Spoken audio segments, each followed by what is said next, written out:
हाँ, तो आज हम जो है पेपर 1 के मुतालिक स्क्रीन शो हो रही है अभी, और रिकॉर्डिंग भी ओपन हो गई। जी सर। रिकॉर्डिंग जी सर। जी सर। तो आज हम पेपर 1 के मुतालिक गुफ्तगू करेंगे, और कल हमने डिटेल में पेपर 2 पे गुफ्तगू की थी, और ओवरऑल हमने डिस्कस किया था किस तरीके से प्रिपरेशन करेंगे और क्या क्या गलतियां बच्चे करते हैं, वो गलतियां हमें नहीं करना है।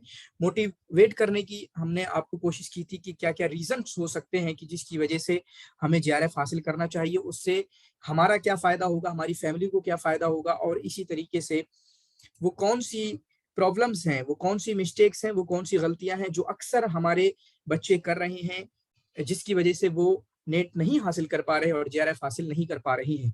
आज इंशाल्लाह पेपर 1 के मुतालिक हम समझने की कोशिश करेंगे कि किस तरीके से हम इसकी तैयारी कर सकते हैं और किस तरीके से हम इसकी प्रिपरेशन को आगे ले जा सकते हैं। ठीक है, मैं आज ज्यादा बात करने की नहीं कोशिश करूंगा, क्योंकि नईम अख्तर सर ने अभी बिल्कुल जेआरएफ को निकालेंगे इंशाल्लाह, और उनको ज्यादा चीजें अभी के टाइम पे मालूम है क्या क्या चल रहा है, क्योंकि 2 साल पहले अभी नए टीचर आए होंगे, ऐड हुए होंगे, नई चीजें चल रही होंगी। तो मैं बस ओवरव्यू देके यहाँ पे जो लिखा हुआ है उसके बाद आगे चलूंगा। तो पेपर 1 को आपको कभी इग्नोर नहीं करना है, आप किसी भी हाल में पेपर 1 को इग्नोर नहीं कर सकते हैं। सबसे पहली बात आपको ये जहन में रखना है, पेपर 1 को इग्नोर करने की वजह से कितने बच्चों का जो जेआरएफ का और नेट का सपना है, ख्वाब है, वो एक ख्वाब बन के ही रह गया है। और इसी तरीके से मैंने बताया था कि जैसे नईम सर हैं, मैं हूं, या इससे अलावा और भी आप जेआरएफ होल्डर से बात करेंगे, ये वही लोग हैं जिन्होंने पेपर 2 से ज्यादा पेपर 1 को अहमियत दी है, पेपर 2 से ज्यादा पेपर 1 को अहमियत दी है। और पेपर 1 जो है आपका ज्यादा मेहनत मांगता ही है, क्योंकि पेपर 2 में ऐसा कुछ है नहीं जो समझने का है, कुछ ऐसा करने का, वहां पे सिर्फ रटने का है। पेपर 1 में आपका समझने का भी है, ठीक है, समझने का भी है, और इसी तरीके से आपका रटने का और याद करने का भी है। आ रही बात समझ में? तो इस वजह से पेपर 1 अपने नेचर के हिसाब से ज्यादा टाइम मांगता ही है, ठीक है। तो पेपर 1 को आपको ज्यादा टाइम देना ही होगा। उसके बाद क्रैश कोर्स लेना चाहिए, नहीं लेना चाहिए, किनको लेना चाहिए, किनको नहीं लेना चाहिए, ठीक है। उसके बाद यूट्यूब की क्या सहायता ले सकते हैं, यूट्यूब की क्या मदद ले सकते हैं, और इसी तरीके से अनअकैडमी का जो प्लेटफॉर्म है, यहाँ पर कुछ बातें मैं करना चाहूंगा। तो यहाँ पे जो भी चीजें लिखी हुई, क्रैश कोर्स लेना है, नहीं लेना है, पेपर 1 की तैयारी किस तरीके से शुरुआत करना है, यूट्यूब किस तरीके से हेल्पफुल हो सकता है, ठीक है, तो इस बारे में आप जरूर बोलें। नईम सर, आप शुरू करें। आज मैं कम बोलना चाह रहा हूँ क्योंकि कल काफी लंबा हो गया था हम दोनों। जी नईम सर। जी, अस्सलाम वालेकुम वरहमतुल्लाहि वबरकातुहू। वालेकुम सलाम। सबसे पहले तो हमें मतलब पेपर 1, क्योंकि यही मतलब आपका मतलब मेक और ब्रेक है। इसको अगर करेंगे तो होगा, अगर इसको छोड़ देंगे तो कभी भी नहीं होगा। मतलब हमारा एक मतलब पुराना एक थिंकिंग है, आइडिया है कि मतलब सुन चुके हम लोग भी या फिर आप लोग भी सुन चुके होंगे कि बस 20-25 नंबर लाना है तो काफी है। ये बात बिल्कुल बिल्कुल झूठ है। इस पे आप कभी भी बिलीव मत कीजिए। जैसे कि हमने कल देखा था पीपीटी के जरिए से कि कम से कम आपको टारगेट रखना है कि आपका तकरीबन 75 से 80 आ जाए। मतलब आपको तकरीबन 35 से 40 क्वेश्चन की मतलब अब रखना है आपको। तो इसको आप अगर पार करते हैं तो फिर आपका फिर कुछ हो सकता है, और इसके अलावा फिर बहुत दूर है। तो सबसे पहले हमें मतलब पेपर 1 जो है इसका सिलेबस मतलब जानना बहुत जरूरी है। और इसमें 3 चीजें होती है, पेपर 1 में 3 चीजें होती है। एक तो आपका थ्योरी होता है, एक आपका प्रैक्टिकल होता है, और एक आपका स्टैटिस्टिकल चीजें होती है, जैसे कि जो मतलब परसेंटेज वगैरह, मैथ वाली नहीं बल्कि वो चीज जो आपको मतलब याद करने का है, या फिर आपको वो जानना है कि कितने परसेंट, जैसे इस बार आया था कि कितने परसेंट फॉरेन स्टूडेंट आपका मतलब किसी इंस्टीट्यूट में दाखिला ले सकते हैं। तो ये जो स्टैटिस्टिकल चीजें हैं, मतलब 3 चीजें हो गई, आप मान के चलिए। तो थ्योरी में आपका ऐसे आ जाएगा, टीचिंग आ जाएगा, उसके बाद रिसर्च आ जाएगा, कम्युनिकेशन आ जाएगा, जो चीज आपको रट्टा लगानी है या फिर जो चीज आपको मतलब मेमोराइज करनी है। उसके साथ साथ आपका जो प्रैक्टिकल चीजें हैं, जैसे कि मैथ्स हो गया, इसी तरीके से आपका रीजनिंग हो गया, इस तरीके से आपका डीआई हो गया। ये 3 चीजें, और एक जो स्टेटिस्टिकल में, जैसे कि आप अगर पढ़ेंगे, हायर एजुकेशन पढ़ेंगे या फिर आपका पीपल इन्वायरमेंट पढ़ेंगे, तो फिर उसमें आपको मतलब आप टू डेट चीजें आपको पढ़नी होती है। मतलब जो सिलेबस में है उसको तो पढ़ना ही है, और सिलेबस में भी आपको बहुत सारी, जैसे कि ग्रीन हाउस गैस कितनी कम करनी है, और जो मतलब पोल्यूशन कितना कम करना है, क्या लेवल होना चाहिए, ये सब आपका स्टेटिस्टिकल में आता है। तो मतलब जहां तक मेरी राय है या फिर जहां तक जैसे हमने किया था, मतलब आप तीनों चीजों को, जैसे थ्योरी में आया आपका टीचिंग, रिसर्च, कम्युनिकेशन, इन तीनों में से आप एक उठा लीजिए। फिर जो आपका प्रैक्टिकल में मैथ्स, डीआई, इसमें से आप देखिए, मैथ्स में ना बहुत सारी चीजें नहीं है, बल्कि आपको बेसिक जो चीजें उसी को करना है। और इस चीजों को आप कर लेंगे तो उसके बाद फिर आपका जो डीआई वगैरह है उससे मतलब ऐसे आसानी से हल हो जाएगा। जैसे आपका रेशियो है, परसेंटेज है, ये जो मतलब चीजें हैं, बेसिक सी चीजें हैं, इसको अगर आप पार कर लेंगे तो बहुत आसान हो जाता है डीआई में। डीआई में आप मतलब कुछ ज्यादा नहीं पूछते हैं, बस अगर यही चीज प्रॉफिट लॉस क्या है, आपका परसेंटेज क्या है, रेशियो क्या हो सकता है, यही सब चीजें पूछते हैं। तो हर तीन चीजों में से, तीन डिवीजन में से, थ्योरी में से एक ले लीजिए, आपका प्रैक्टिकल में से एक ले लीजिए, स्टैटिस्टिकल में से एक ले लीजिए, मतलब आप उसको डिवाइड करेंगे। उसके बाद फिर आप एक अपना स्केल बनाएंगे, आपका सिलेबस बनाएंगे, आपको कैसा पढ़ना है, एक रूटीन बनाएंगे, तो उस एतबार से आपको फिर चलना है।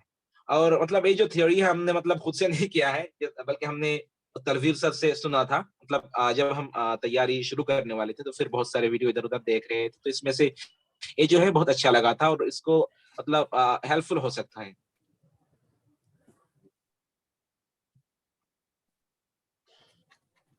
जी सर, जी सर, आप आवाज जी कट सर, गई आप थी क्या? बताइए कुछ। अच्छा अच्छा, आपने जो जैसे यहाँ पे चले, आप पॉइंट मिले तो आप मुझे रोकते रहिएगा, ठीक है? जी सर, बिल्कुल। हाँ, तो अभी जैसे सर ने बताया कि तीन तरह के टॉपिक बन सकते हैं यहाँ पे, जो टोटल 10 यूनिट्स हैं। मैंने कुछ और तरीके से डिवाइड किया, मेरी कुछ वीडियो में आपको मिल भी जाएगा। मैं कहता था कि कुछ हैं जो कि हैं कंसेप्चुअल, ठीक है, ऐसे बोलता है, जहां पर मतलब समझना है, कंसेप्चुअल ज्यादा है। जैसे कंसेप्चुअल में एक आ गया टीचिंग एप्टीट्यूड, टीचिंग एप्टीट्यूड, ठीक है, टीचिंग एप्टीट्यूड आ गया। दूसरा आ गया रिसर्च का, और तीसरा आ गया कम्युनिकेशन का। यहाँ पे रट्टे का उतना ज्यादा हाथ नहीं है, समझना ज्यादा है, समझ रहे हैं, समझना ज्यादा है। टीचिंग एप्टीट्यूड में बहुत सारे वेरिएट्स आते हैं, इफेक्टिव टीचिंग क्या होती है, फिर उसके अलावा बच्चों को समझना, बच्चों के एडल्ट किस किस उम्र में क्या क्या होता है। फिर रिसर्च एप्टीट्यूड में रिसर्च की अलग अलग खुसूसियात हैं, अलग अलग उसकी अकसाम है, क्वालिटेटिव रिसर्च क्या होती है, क्वांटिटेटिव रिसर्च क्या होती है। इसी तरीके से आपका अप्लाइड रिसर्च क्या होती है, एक्शन रिसर्च क्या होती है। कम्युनिकेशन, अलग अलग तरीके की कम्युनिकेशन है, इंट्रा, ठीक है, इंट्रा कम्युनिकेशन क्या है, इंटर कम्युनिकेशन क्या है, अलग अलग, ठीक है। इसी तरीके से इन तीनों को मानता था कंसेप्चुअल बेस है, जहां पर मतलब समझना ज्यादा है। और क्वेश्चन भी इनके ऐसे ही आते हैं, आप तलवीर वगैरह सर को सुनेंगे, इनके इन तीनों उसके क्वेश्चन ऐसे आते हैं कि जहां पे आपको अपना माइंड लगाना है, आपको अपना कॉमन सेंस लगाना होगा। आप रट्टे की बेस पे इन तीनों के सवालों को हल नहीं कर सकते। दूसरा मैं कहता था कि वहां पर थ्योरी है, थ्योरी का मतलब कह सकता है रट्टा, रट्टा मारना है, जहां पे वो मानता था कि मैं हायर एजुकेशन में है, इसी तरीके से इन्वायरमेंट में है, और तीसरे नंबर पे आपका आईसीटी कह लिया, क्योंकि आईसीटी में एब्रीविएशन वगैरह हैं, और इसी तरीके से यहाँ पे भी, तो मतलब इस तरीके से मानता था। बाकी जो चार बचे कौन से, आपका मैथ ये हो गया, इसी तरीके से लॉजिकल रीजनिंग, इसी तरीके से आरसी रीडिंग एंड कंप्रीहेंशन, और इसी तरीके से आपका डीआई, ठीक है। इनको मैं मानता था कि आपके प्रैक्टिकल है, जहां पे आपको प्रैक्टिकल करना है। और मैथ में जैसा कि भी सर ने बताया, मैथ में ऐसा कुछ है नहीं। मैथ में कुछ ही टॉपिक हैं आपके बिल्कुल बेसिक बेसिक टॉपिक, तकरीबन 10 टॉपिक निकलेंगे, सिर्फ 10 टॉपिक, ठीक है, सिर्फ और सिर्फ 10 टॉपिक निकलेंगे। अगर मैथ को आपने कर लिया तो डीआई अपने आप से हो जाएगा, डीआई अपने आप से हो जाएगा। डीआई में ऐसा कुछ है ही नहीं है, सिर्फ एक डाटा लिखा हुआ है, उस डाटे का आपको सिंप्लीफिकेशन करना होता है, और यही मतलब होता है डीआई का, समझ रहे हैं? डीआई का यही मतलब होता है। माना आप में से क्रिकेट के देखने वाले दिलदादा होंगे, आपको कोई स्कोर कार्ड दे दिया जाए और मैं कहूं कि डीआई, डीआई को समझते हुए, इस डेटा को समझते हुए आप अपने वर्ड्स में लिख दीजिए। वहां उन्होंने एक स्कोर कार्ड बनाया है इस तरीके से, ठीक है, जैसे बॉलिंग, बॉलिंग का आपने देखा है ना, बॉलिंग का कार्ड बना हुआ रहता है कि फलाने इतने ओवर किए तो इतना रन दिया, इतना दिया, वो पूरा एक उसमें दिया होता है, फलाने इतना किया, इतना किया, इतना किया। अब उसी को कहेंगे, इसको समझा दो हमें, समझा दो कि शमी और भुवनेश्वर ने जितने रन दिए उनकी एवरेज क्या हो रही है, मिला के एवरेज कर दो। तो डीआई में कुछ है ही नहीं है, सिर्फ होता है सिंप्लीफिकेशन। आप उसको अपने वर्ड में कैसे बयान करोगे, ठीक है। दोनों ने कितने मिला के रन दिए, ठीक है, इन दोनों ने जितने रन दिए, उन दोनों से ज्यादा जितने और तीन बॉलर थे, उन्होंने कितने परसेंटेज ज्यादा उन्होंने दिए, ठीक है। इस तरीके से मैं समझाना चाह रहा हूं कि जो डीआई है क्या, डीआई सिर्फ एक डेटा है, सिर्फ उसमें वर्ड्स, सिर्फ उसमें नंबर दिए हुए हैं, उस नंबर को आपको वर्ड्स की शक्ल में या और सिंप्लीफिकेशन करके अलग अलग अंदाज में, अलग अलग उसमें कैलकुलेशंस होती है, उनके जरिए आपको सिंप्लीफाई करना होता है, ठीक है। सबसे पहले अगर मैं कहूंगा कि अगर आपको पेपर 1 की शुरुआत करना है तो क्रैश कोर्स तो मैं कहूंगा कि अक्सरियत को लेना चाहिए। देखिए नहीं भाई, आपने नहीं लिया, मैंने नहीं लिया, लेकिन हम अपनी तरह सबको नहीं मान सकते, ठीक है, कि इनको भी कोई दिक्कत नहीं होगी। होंगे बहुत सारे बच्चे होंगे बिल्कुल हमारे, ठीक है, उनको दिक्कत बिल्कुल भी नहीं होगी, लेकिन हमारी मदरसे वाले बच्चे जो हैं या अरबिक वाले जो बच्चे हैं, अक्सरियत उनकी ऐसी है जिनको दिक्कत होने वाली है, ठीक है, उनको दिक्कत होगी। तो क्रैश कोर्स तो आपको लेना चाहिए और क्रैश कोर्स लेना चाहिए। और ये बात समझे, क्रैश कोर्स सिर्फ यहाँ का नहीं लेना चाहिए, कोई भी क्रैश कोर्स लेने से पहले किसी भी कॉम्पिटिटिव एग्जाम के लिए जो मेरी नसीहत होगी वो ये होगी, वो क्या होगी कि आप सबसे पहले अपने आप से कुछ ना कुछ कर लें, अपने आप से पढ़ें, पूरा सिलेबस आप अपने आप से पढ़ें, ठीक है, अपने आप से पढ़ें।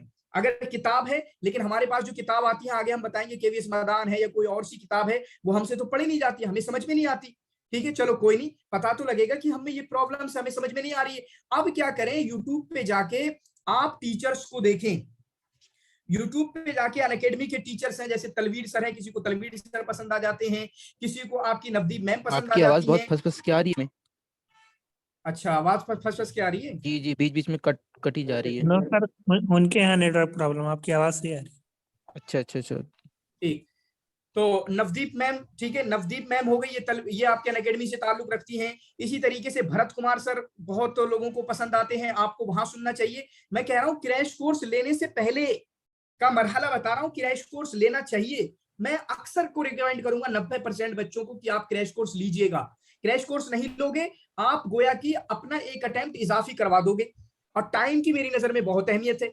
टाइम मतलब 6 महीना 8 महीना बहुत अहमियत के हामिल होते हैं। ये क्रैश कोर्स में हमारे चले जाएंगे 2000 रुपए 3000 रुपए, इनकी कोई अहमियत नहीं है। जो टाइम की अहमियत है, ठीक है, जो टाइम की अहमियत है। तो अगर आप YouTube पे इन लोगों को देखना शुरू करें, इनके YouTube channel, personal YouTube channel है या अकेडमी के YouTube चैनल पे, अलग अलग चैनल पे ये डालते हैं, वहां पे भी देख सकते हैं, ठीक है। तो जिससे आपको ये भी इजी होगा कि हमें किसका क्रैश कोर्स लेना है। एक और बड़ा इंस्टीट्यूशन है ग्रेड अप, तो यहाँ के टीचर को आप पढ़ो, गुलशन अख्तर हैं, एक और दूसरी मैम होती हैं, मुझे उनका नाम आज के टाइम मेरे जहन में नहीं, कोई बताएगा उनका? दूसरी मैम एक और है ग्रेड अप पे। ग्रेड अप पे एक तो आपका तौशीबा मैम है, एक गुलशन तौशीबा मैम है, मैम, और ठीक है, तौशीबा मैम, वही मैं कह रहा हूँ। और बाकी अगर और कोई टीचर है, मैं इन दोनों को ही सुना हूँ थोड़ा बहुत, बाकी और भी कोई टीचर है तो उनको आप सुने, ठीक है, जिससे आपको पता चलेगा कि हमें क्रैश कोर्स तो लेना है। अगर लेना है तो किसका लेना चाहिए? तलवीर सर पसंद आ जाए, अनअकैडमी का ले लो। नवदीप मैम पसंद आ जाए, अनअकैडमी का ले लो। यहाँ पर गुलशन अख्तर मैम पसंद आ जाए तो इनका ले लो। इस तरीके से कुछ इंडिविजुअल लोग भी चला रहे हैं, जैसे एबी गुरुजी करके कुछ है, मैंने उनसे भी इस्तेफादा किया था। फिर मुकेश शर्मा आजकल लोगों को बहुत पसंद आने लगे हैं। मुकेश गोयल सर भी हैं, सक्सेस विद मुकेश गोयल। इसके अलावा और भी 2-3 यूट्यूब चैनल हैं जो इंडिविजुअली चलाते हैं और इसी तरीके से उनके भी क्रैश कोर्स हैं। मैं नहीं कह रहा किसका लेना है, आपको यूट्यूब पे बहुत कुछ मिल जाएगा इनका, जिसका भी आपको पसंद आए उसका ले लेना चाहिए। तलवीर सर की एक खूबी मुझे बस ये पता है कि वो आपको पढ़ाएंगे भी अच्छे अंदाज में, समझा भी अच्छे अंदाज में देंगे और इतना मटेरियल दे देंगे कि आपको एक्स्ट्रा मटेरियल की जरूरत पड़ेगी नहीं।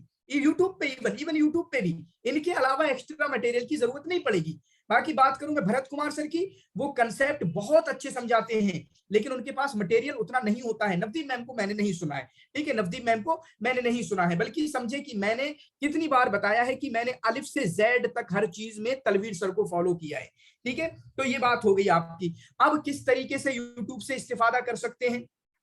यूट्यूब से आप इस तरीके से इस्तेफादा कर सकते हैं कि जैसे तलवीर सर का यूट्यूब चैनल है कॉमर्स नेट अचीवर्स, आप उस पे चले जाएं, उनकी प्लेलिस्ट को खंगालना शुरू कर दें। ये तो आपको समझना चाहिए आज ही। जो भी यूट्यूब चैनल आपको अच्छा लगे, उसकी एक ही वीडियो आपको पता चल जाए या कोई बता दे आपको इस यूट्यूब चैनल को देखना, चाहे मेरा यूट्यूब चैनल हो, आपको उसकी प्लेलिस्ट से मोहब्बत होना चाहिए। बस प्लेलिस्ट में जाके देखो, अगर कोई आपके काम की प्लेलिस्ट मिलती है उसको आगे देखते रहिए, पूरा का पूरा देख लीजिए, और नहीं मिलती है फिर उसको छोड़ दीजिए, ठीक है। और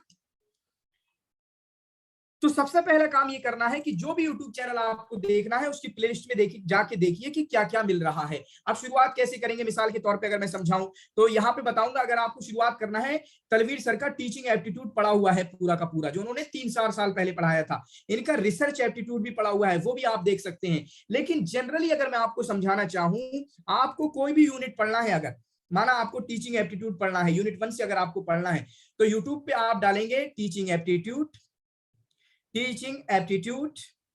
यूजीसी नेट पेपर 1 प्लेलिस्ट, इतना डाल देंगे ना तो आपको 4-5 प्लेलिस्ट मिल जाएंगी। अभी जाके देख सकते हैं, बाद में जाके देख लेना। इस तरीके से हर यूनिट का डालेंगे, आपको 4-5 प्लेलिस्ट मिल जाएंगी। उसमें से थोड़ा थोड़ा 2-2 मिनट लगा के 3-3 मिनट लगा के देखो किस सर की प्लेलिस्ट अच्छी लग रही है, कौन सा सर अच्छा पढ़ा रहे हैं, उससे आप देख सकते हो। तो एक ओवरव्यू आपका हो जाएगा, ठीक है, एक ओवरव्यू हो जाएगा, चीजें समझ में आ रही है नहीं आ रही है। अब क्या होगा, अब अगर किसी को लगा कि मैं यूट्यूब पे काफी है, यूट्यूब से कवर किया जा सकता है, मैंने किया है, नईम अख्तर सर ने किया है और बहुत सारे लोग करते हैं। अगर आपको लगता है कि यूट्यूब पे अल्हम्दुलिल्लाह इतना काफी है कि यूट्यूब से ही कवर किया जा सकता है, तो आप क्रैश कोर्स मत लीजिएगा, ठीक है।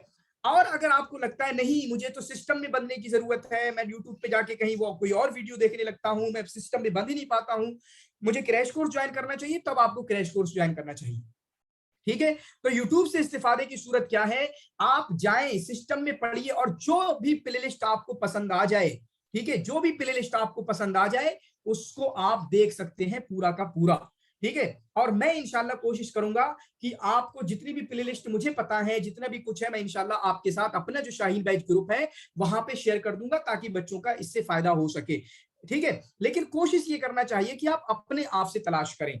ये कुछ नाम है, Mukesh Sharma, Mukesh Goyal, success with Mukesh Goyal, SMG करके इनका यूट्यूब चैनल चलाते हैं, क्रैश कोर्स भी इनका, इन्वायरमेंटल साइंस के टीचर हैं, ग्रेड अप पे आप देख सकते हैं।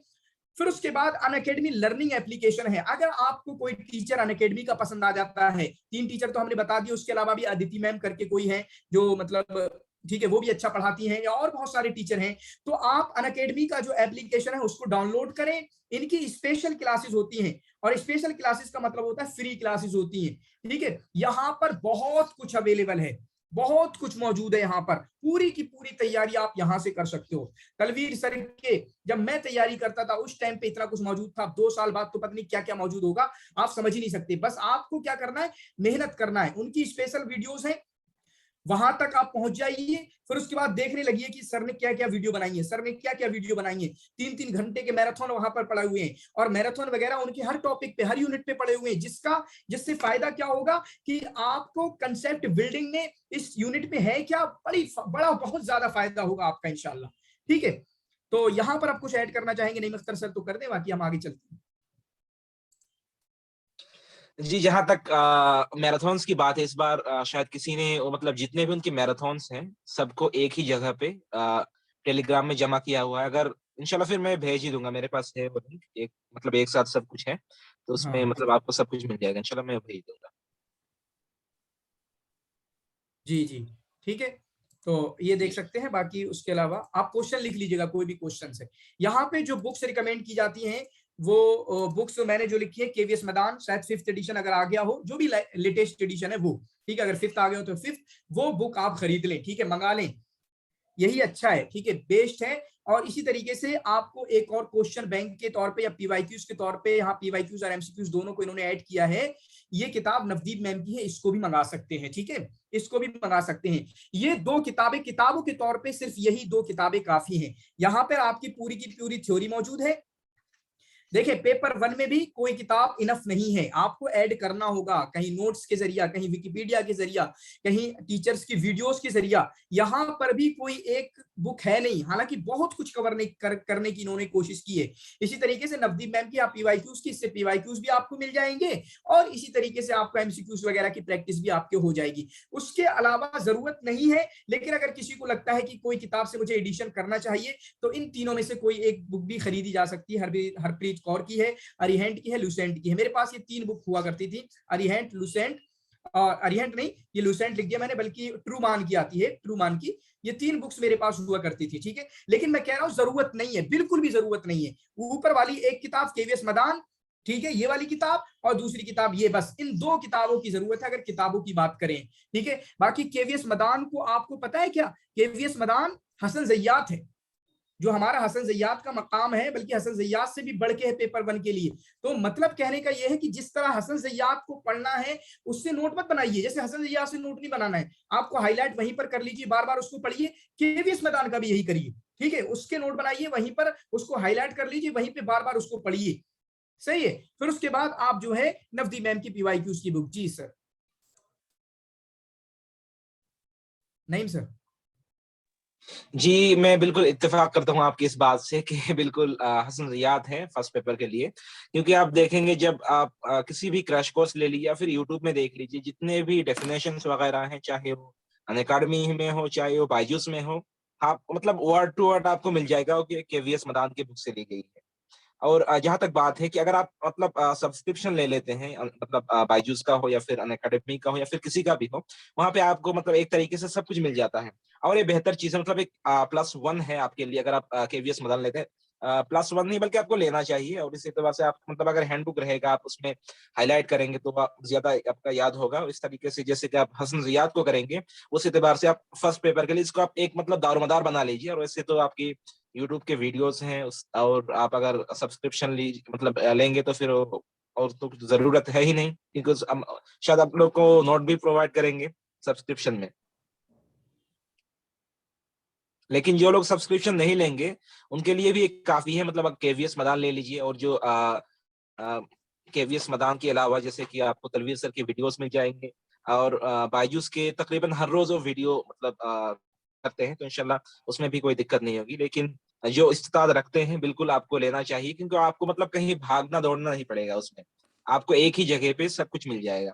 और उसमें आपको जैसे कि फर्स्ट पेपर एक बहुत ही डायनामिक चीज है, आपको बहुत सारी चीजें पढ़नी पड़ती हैं इसमें, और बहुत सारी चीजें आपको आपकी मतलब वो बाहर की चीजें होती है, आपको समझ में नहीं आता होता है, लेकिन वो उसमें आपको एक्सप्लेन करके समझाते होते हैं। मतलब जो सब्सक्रिप्शन मतलब लेंगे तो फिर उसमें समझाते होते हैं, या फिर आपको यूट्यूब में भी जो फ्री वीडियोस हैं उसको आप देख के आपको पता लगेगा कि आपको क्या लेना चाहिए, क्या लेना नहीं चाहिए। आप दोनों देख सकते हैं, अनअकैडमी का भी है और उसमें बायजूस का भी है। जहां तक उसमें मतलब अगर सब्सक्रिप्शन की बात है तो उसमें दो चीजें हैं, जैसे अनअकैडमी में आपको एक ही एजुकेटर मिलता है, वो एक ही पढ़ाते हैं। और बायजूस में आपको थोड़ा मतलब डायनेमिक मिलता है, उसमें 3-3 टीचर्स होते हैं, मतलब एक 2 मैम होती है, एक टीचर होते हैं। तो आप उसमें देख सकते हैं कि कौन आपको अच्छा लगता है या फिर किसमें आप ज्यादा समझ पाते हैं। ठीक है, तो वो आपके ऊपर डिपेंड करता है। आप असल में कंटेंट तकरीबन सबका एक ही है, लेकिन वो समझाने का तरीका लोगों का अलग अलग होता है, तो उसमें वो डिपेंड करता है। आपने ज्वाइन किया था नईम भाई? जी, हमने ज्वाइन नहीं किया था, बल्कि हमारे एक सीनियर ने किया था, तो उन्होंने हमें शेयर किया था उनका जो मतलब ओटीपी होता है। तो हमने बाद में मतलब देखा था एक मर्तबा, तो उसमें बहुत हेल्पफुल होता है। उसमें जो नोट बना रहता है बिल्कुल मतलब एक क्रिस्पी नोट बना रहता है, आपको मतलब समझ में आ जाता है पूरा। जी बिल्कुल, अगर नोट्स वहाँ पे अवेलेबल हैं तो मैं एक बड़ी तादाद को यहाँ पर रिकमेंड करूंगा कि वो आप अनअकैडमी का क्रैश कोर्स ले लें, या ग्रेडअप को बहुत सारे लोग ग्रेडअप को प्रेफर करते हैं, ठीक है, क्योंकि वहाँ पे तकरीबन इंग्लिश बोलते हैं, तो कुछ लोग इंग्लिश से ज्यादा अच्छा हो जाते हैं, इंग्लिश अच्छी लगती है उन्हें, तो वो इंग्लिश वाली वीडियोस ग्रेडअप पे हैं, जैसे गुलशन अख्तर किसी और की भी है, या इंग्लिश में बायजूस को जाना चाहते हैं तो चले जाएं, कोई दिक्कत नहीं है। लेकिन मैं एक बड़ी तादाद को 90-95% बच्चों को रिकमेंड करूंगा कि आप क्रैश कोर्स लीजिएगा, ठीक है। बाकी केवीएस मैदान के ताल्लुक से याद रखिए, अगर आप फ्री वाले भी हैं, अगर आप फ्री वाले हैं, क्रैश कोर्स नहीं ले रहे हैं, तो केवीएस मैदान को अपना दारोमदार बनाइए। जैसे कल हम बात कर रहे थे कि आप किसी एक नोट को निकलवा लीजिए, उसको दारोमदार बनाइए, या हसन सैयद को आप रटने के लिए रखिए। तो ये जो एक बुक है, इसको रटने के लिए भी रखना है हसन सैयद की तरह, और इसी तरीके से एक दारोमदार के तौर पे कि ये हमारा बेसिक है, ये हमारी बुनियाद है, अब इसी पे घर बनाना है। तो घर कैसे बनाओगे? आप अपनी नोटबुक्स बना लेना, ठीक है, आप नोटबुक्स बना लेना, अपनी कोई मोटी वाली बना सकते हो, वरना मेरी तो 6-7 हो गई थी, ठीक है, मुझे फर्क नहीं पड़ता, कहीं पे भी लिखा हो मेरा ऑर्गेनाइज्ड हो जाता है। कुछ लोगों को लगता है ना कि ऑर्गेनाइज्ड चाहिए हमें एक जगह पे, तो मुझे ऐसा नहीं है, मुझे मैं 10 जगहों से भी पढ़ लूंगा तो वो एक माइंड में एक ही जगह हो जाता है जाके, ठीक है। तो अगर आपको ऑर्गेनाइज्ड चाहिए होता है तो आप कोई बहुत बड़ी नोटबुक खरीद लें, 200 पेज की, ठीक है, 300 पेज की, या उस तरीके से। फिर क्या करें, मैं बात जो कहना चाह रहा हूं, यूट्यूब की जो भी वीडियोस आप देखें उनको लिखते रहें, और रैंडमली भी ना देखें, ठीक है, रैंडमली भी ना देखें, बल्कि प्लेलिस्ट के हिसाब से देखें, ताकि आपके नोट्स अच्छे से बनते रहें। अब क्या करेंगे, आपने केवीएस मदान को पढ़ लिया, केवीएस मदान आपके सामने है। अब यूट्यूब पे टीचर से आप पढ़ रहे हैं, प्लेलिस्ट पे यूट्यूब पे फ्री में, तो वहां पे जो भी एक्स्ट्रा नॉलेज आए उसको अपने नोटबुक में लिखते रहिए, ठीक है। जो भी एक्स्ट्रा नॉलेज आए जो कि केवीएस मदान के परे है, केवीएस मदान के अलावा है, केवीएस मदान के एक्स्ट्रा है, उसको अपने नोटबुक में लिखते रहिए। इंशाल्लाह एक बेहतरीन नोट आपका तैयार हो जाएगा और अच्छे तरीके से आप उसका रट्टा मार सकते हो। आई बात समझ में? तो यही मैंने किया था, सेम बता रहा हूँ, यही मैंने किया था। एक बात और बताऊंगा मैं, पीवाईक्यूज और एमसीक्यूज और वीडियोस के ताल्लुक से जहां पर बच्चों से गलती हो रही है, वो चूंकि पेपर 1 और पेपर 2 दोनों के ताल्लुक से है, तो मैं बाद में बताऊंगा। मुझे कोई बच्चा या फिर जिसको भी याद रहे मुझे जरूर बताइएगा इंशाल्लाह, ठीक है। वो काफी इंपोर्टेंट बात है और बहुत बड़ी गलती वो हमारे बच्चे यहाँ पर कर रहे हैं। क्लियर है? बाकी एक आया ग्रीन कार्ड, आगे हमने उसको लिख रखा है, इंशाल्लाह उस पर बात करेंगे। बाकी इस किताब के बारे में सर जानते हैं आप, नवदीप मैम की जो? जी जानते हैं। जी बिल्कुल जी, इस किताब में आपको शायद 2004 से लेके अभी फिलहाल तक मतलब पूरी पीवाईक्यूज हैं, तो बिल्कुल उसमें बहुत आसानी होती है पीवाईक्यूज को सॉल्व करने के एतबार से। कौन सी किताब सर? नवदीप मैम की आप उसमें देख लीजिएगा, हमने शेयर किया है यहाँ पे। ये देखें, नवदीप मैम की PYQs question bank UGC net, ऐसा करके डाल देंगे, नेट पे आ जाता है, फौरन आ जाएगा, ठीक है। शायद अमेजोन फ्लिपकार्ट दोनों पे अवेलेबल है, मंगा सकते हैं आप। फिर दोनों किताब जरूर मंगाओ, मैं दोनों बहुत अच्छे तरीके से रिकमेंड कर रहा मैंने हूं। शेयर की, एक बार आप नजर डाल लीजिए। हाँ हाँ, अभी कहाँ से, अभी तो अभी डिस्टर्ब ना करें, अच्छा ओके ठीक है, इतने जल्दी क्यों। तो फियरिंग यूनिट्स, जो हमें डराने वाले यूनिट्स हैं, वो आपका मैथ बन जाता है, डीआई बन जाता है, ये तो दोनों बहनें हैं, दोनों भाई हैं। और फिर उसके बाद आरसी और एलआर, लॉजिकल रीजनिंग जो हम समझते हैं ना, वो लॉजिकल रीजनिंग नहीं है। हम किसे समझते हैं लॉजिकल रीजनिंग? हम समझते हैं कि लॉजिकल रीजनिंग ये कभी कभी आ जाता है, ये 2, 8, 9 और ये 10 और ये 15, मतलब इसमें बीच में डाल दो ये वाला, कभी रिलेशन वाला। ये लॉजिकल रीजनिंग उतना ज्यादा नहीं है। हमारे यूजीसी नेट में जो जो टॉपिक्स लॉजिकल रीजनिंग में रखे गए हैं, जरा नईम अख्तर सर जरा जिक्र करना कौन कौन से टॉपिक्स हैं। जी जी बिल्कुल, असल में एक हमें मतलब उसमें है एक मैथमेटिकल रीजनिंग है, एक आपका लॉजिकल रीजनिंग है। तो लॉजिकल रीजनिंग में आपको दो चीजें देखने को मिल जाएगी, एक आपका मिल जाएगा वेस्टर्न लॉजिक और एक आपका मिल जाएगा इंडियन लॉजिक। तो वेस्टर्न लॉजिक में आपको जैसे मिल जाएगा इंडक्टिव है, डिडक्टिव है, या फिर आपको मिल जाएगा वेन डायग्राम्स है, उसमें आपका एनालॉजीज मिल जाएंगे, इसी तरीके से आपको एवेलुएटिंग मिल जाएगी, बहुत सारे आप चीजें उसमें सिलेबस में पूरा मतलब अच्छे तरीके से जिक्र किया हुआ है। लेकिन हमें जो मतलब बहुत सारे लोगों को जो मसला आता है वो इंडियन लॉजिक में आता है। इंडियन लॉजिक में पहले जो चीजें होती है वो आसान होती है, लेकिन लास्ट में जो उसका मतलब इन्फ्रेंस होता है या फिर अनुमाना जो होता है, उसमें बहुत सारी फैलेसीज अभी 2021 से पूछी जाने लगी हैं। वो क्वेश्चन थोड़ा भी मतलब हत्ता कि जो फर्स्ट पेपर के पढ़ाते हैं उनका भी मतलब मसला इसमें है। तो लॉजिकल रीजनिंग में वैसे बहुत मतलब डीपली हर किसी से नहीं पूछते हैं, बस एक ही चीज से पूछते हैं, वो इंडियन लॉजिक की जो लास्ट में है हेतावास है, इसी से वो मतलब घुमा फिरा के पूछते हैं। लेकिन अगर आपके पास मतलब कॉन्सेप्ट क्लियर है तो फिर आपका दिक्कत कुछ नहीं है, इजीली आप कर लेंगे फिर। बिल्कुल बिल्कुल, इंडियन लॉजिक को थोड़ा डेप्थ में जाने की है। शुरुआत में सिर्फ ऊपर ऊपर से क्वेश्चंस आए थे, लेकिन अभी वो डेप्थ में जाने लगे हैं। जैसे स्क्वायर ऑफ ऑपोजिशन को देख लो, मेरे टाइम पे मुझसे पहले वाले में बहुत इजी क्वेश्चन आया था, लेकिन मेरे बाद उन्होंने उसको बहुत मुश्किल करना शुरू कर दिया। स्क्वायर ऑफ ऑपोजिशन की बात करें ना, वो होता है अफर्मेटिव नेगेटिव, है ना। फिर फैलेसीज हैं, इन फैलेसीज को तकरीबन आपको 70-80 फैलेसीज अच्छे से कर लेना चाहिए, मैं कहूंगा। फिर उसके बाद डिडक्टिव इंडक्टिव रीजनिंग आती है, फिर कोनोटेशन एनोटेशन आता है। उसके अलावा इंडियन लॉजिक, ठीक है, यहाँ पर भी कई चीजें आती हैं। तो इसको आप अच्छे तरीके से करोगे, ये होता है जहां पर कहीं ना कहीं बहुत कुछ समझने का भी है और बहुत कुछ रटने का भी है, ठीक है। बहुत कुछ समझने का भी है और बहुत कुछ रटने का भी है। मैथ और डीआई ये 10 नंबर आपके हाथ में है, ठीक है, 10 नंबर आपके हाथ में है। डरने की जरूरत नहीं है, यूट्यूब पे फ्री में बहुत सारी प्लेलिस्ट मिल जाएंगी। जैसे मैंने बताया ना, मैथमेटिकल रीजनिंग, अभी मैं बता रहा था कि आप प्लेलिस्ट सर्च करें mathematical reasoning UGC net paper 1, playlist, कई प्लेलिस्ट आपको मिल जाएंगी। और ऐसे ही मैंने तैयारी करी थी, इसी तरीके से तैयारी मैंने करी थी। फिर उसके बाद तलवीर सर की मैराथन आपको इस पे मिल जाएंगी, क्योंकि तलवीर सर बहुत अच्छे तरीके से समझा देते हैं, ठीक है, मैथ को बहुत इजीली अंदाज में। मैं और आप समझो एक ही इंसान हूं, मुझे फॉर्मूले ये याद नहीं रहते, ठीक है, कोई फॉर्मूला मुझे याद नहीं रहता, लेकिन तलवीर सर ऐसा पढ़ाते हैं कि वहां पे किसी फॉर्मूले की जरूरत ही नहीं होती है, ठीक है। तो तलवीर सर के कई मैराथन जो उन्होंने मेरे टाइम पे अनअकैडमी पे लिए थे, बाद में क्या क्या लिया होगा वो आप ही लोग जानते हैं, या फिर नईम अख्तर सर अभी बताएंगे। तो आप यूट्यूब पे ही मैथमेटिकल रीजनिंग को की बहुत सारी प्ले लिस्ट आपको मिल जाएंगी, वहां से बिल्कुल जो भी टीचर पसंद आ जाए उसकी बेसिक से पढ़ना शुरू कर दीजिए, वो बेसिक आपको पढ़ा देगा। बेसिक कहां से आएगी आपको? फ्रिक्शन आएगी, ठीक है, फ्रिक्शन डायरेक्ट यहां से भिन्न इसको बोलते हैं, डायरेक्ट यहां से सवाल आ जाते हैं। फिर उसके बाद आपका परसेंटेज एक टॉपिक आता है, प्रॉफिट एंड लॉस आता है, इसी तरीके से आपका रेशियो आता है, प्रपोर्शन आता है, ठीक है। उसके बाद कभी कभी आपका स्पीड एंड टाइम आ जाता है, speed and time, time and work आ जाता है। काफी इजी क्वेश्चन है ये, लेकिन हमें मुश्किल लगते हैं। टाइम एंड वर्क आ जाता है, इसी तरीके से आपका इंटरेस्ट आ जाता है, सिंपल इंटरेस्ट, और इसी तरीके से कंपाउंड इंटरेस्ट। तो ये कुछ टॉपिक्स हैं जो कि अल्हम्दुलिल्लाह वहां पर लिखे हुए हैं, उन टॉपिक को आप अच्छे तरीके से पढ़ सकते हो, कोई दिक्कत नहीं होगी। और अगर आपका मैथ से करोगे हल, और डीआई यूं ही आसान हो जाएगा चुटकियों में। डीआई की तरफ देखना भी मत, पहले मैथ को हल करके आओ, डीआई के पास आओगे तो डीआई बिल्कुल इजी लगेगा, इजी। और डीआई के लिए मैंने अच्छे तरीके से समझाने की कोशिश की कि डीआई की हकीकत क्या है। आप में से कोई ना कोई किसी ना किसी खेल से ताल्लुक तो रखता ही होगा ना, जो हमारा समझो, अच्छा चलो वो मत करो, हम सबको वो मिलती है ना मार्कशीट हम सबको मिलती है ना। तो मार्कशीट समझो वो डेटा है। अब डेटे से ही डेटा जो है उसी से कहो कि इसको सिंप्लीफाई कर दो, कि आपके तफसीर में, हदीस में इन पे मिलाकर कुल नंबर कितने आए आपके। ये भी सवाल होता नहीं होता? नहीं मुख्तर सर बताएं, ऐसा सवाल होता नहीं होता डाटा में? जी बिल्कुल, आप देखिए मतलब एक रॉ डाटा होता है, एक आपका मतलब पूरा उसमें अच्छे से दिया रहता है। आप जैसे कि सर ने बताया, वहां पे आपको एक तरीके वहां पे जैसे कि मार्कशीट का एग्जांपल दिया, या फिर मतलब कुछ भी हो सकता है, वहां पे बिजनेस का कुछ चार्ट हो सकता है, फ्लो चार्ट हो सकता है, पाई चार्ट हो सकता है, कुछ भी हो सकता है। वहां पे आपको जैसे परसेंटेज वगैरह दिया रहेगा। बिल्कुल आसान सी चीज है, बिल्कुल आसान है। अगर आप एक बार समझ लेंगे तो आप फिर कहेंगे अरे ये क्या था। बहुत आसान सी चीजें हैं।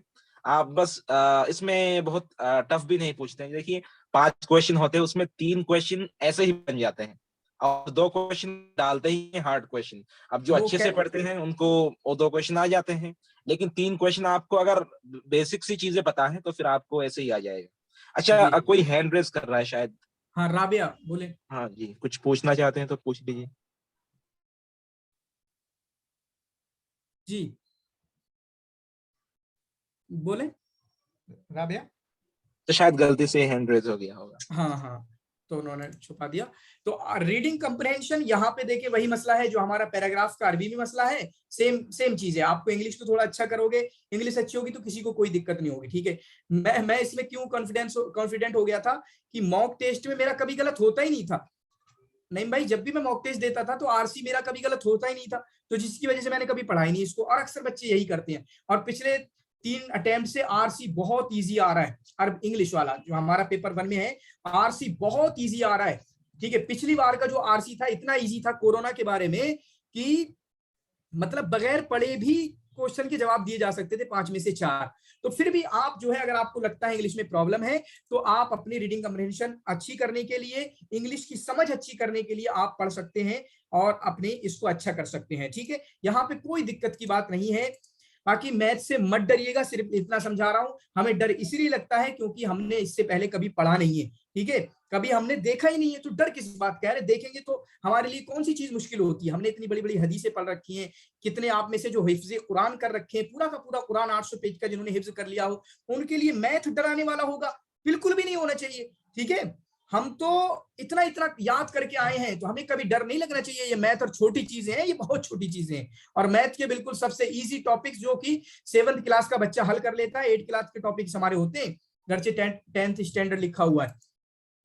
फिर उसके बाद मॉक टेस्ट वगैरह की बहुत अहमियत होती है। चाहे आप पेपर 2 की बात करें, पेपर 1 की बात करें, बिल्कुल भी इग्नोर नहीं कर सकते हैं। मैंने बताया था कि थ्योरी, कितने बंदे ऐसे होते हैं जो थ्योरी तो बहुत अच्छी करके जाएंगे, लेकिन टेस्ट सीरीज उन्होंने नहीं लगाई, उन्होंने प्रैक्टिस नहीं की, जिसकी वजह से वो घबरा जाते हैं, ठीक है। यानी उनको सक्सेस नहीं मिलती है, टाइम मैनेजमेंट नहीं हो पाता है, वहां जाके घबरा जाते हैं, क्वेश्चन की लैंग्वेज नहीं समझ पाते, ठीक है। अचानक से लगता है यार ये क्या पूछ लिया गया है। लेकिन मॉक टेस्ट आप लगा के जाइए। और मैं थोड़ा सा मोटिवेशन के लिए कहना चाहूंगा, मॉक टेस्ट के लिए मैंने क्या, ये ग्रेड अप का ग्रीन कार्ड कर खरीद रखा था, नंबर 1।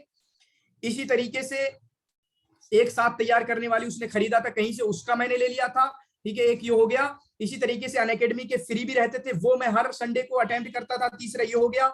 अल मुर्शिद ने आखिरी एक महीने में हर दिन कुछ ना कुछ मॉक टेस्ट दिया था, 50 क्वेश्चंस का आता था। फिर एक और जगह से मैंने मॉक टेस्ट खरीद रखा था, तकरीबन 4-5 मॉक टेस्ट। और मॉक टेस्ट से आप लोग डरते हो ना, मॉक टेस्ट मैंने एक दिन में 3-3 भी लगाए हैं, 4-4 भी लगाए हैं, समझ रहे, खासकर आखिरी टाइम पे। मुझे रटना तो है नहीं, आखिरी टाइम पे जब आप रिवीजन कर रहे हो तो जितने मॉक टेस्ट मिल रहे हैं लगाते रहो, मॉक टेस्ट से रिवाइज करते रहो, तो उससे पता भी चलता रहता है कि मैं रिवीजन तो कर रहा हूं, तो क्या मतलब कहाँ गलतियां हैं, कहाँ प्रॉब्लम है। तो मॉक टेस्ट वगैरह जो है, एमसीक्यूज की प्रैक्टिस बहुत ज्यादा करना है। जितनी ज्यादा एमसीक्यूज की प्रैक्टिस कर लेंगे, इंशाल्लाह आपका मसला हल हो जाएगा। और मैं कहूंगा एक ग्रेड अप का ग्रीन कार्ड आता है, बहुत जबरदस्त है। वो 6 महीने का आएगा, तकरीबन 500 के आसपास, अभी मुझे पता नहीं है, और ग्रेड अप को तो बायजूस ने खरीद लिया है, तो वो आप जो है जाके ज्वाइन कर सकते हैं। ठीक है, 6 महीने का ग्रेड अप का ग्रीन कार्ड ले लें, ठीक है, या 3 महीने का भी ले सकते हैं आप करने के लिए। यहाँ पे बहुत हेल्पफुल होती है। और ग्रेड अप का ऐप भी आपको डाउनलोड करना चाहिए, क्योंकि ये कभी कभी मटेरियल भी शेयर करते हैं और फ्री में डेली क्विजेस भी ये शेयर करते हैं। वो भी अटेम्प्ट करिए, वो भी अटेम्प्ट करता था। और वहां पर आपको मॉक टेस्ट चाहे पेपर 1 का हो, पेपर 2 का हो, सिर्फ लगाना नहीं होता है। जो भी क्वेश्चन आपसे गलत हो, जो भी क्वेश्चन आपसे गलत हो, उस क्वेश्चन को आप जो है गौर करने की कोशिश कीजिए कि मुझसे गलत हुआ है तो क्यों हुआ है।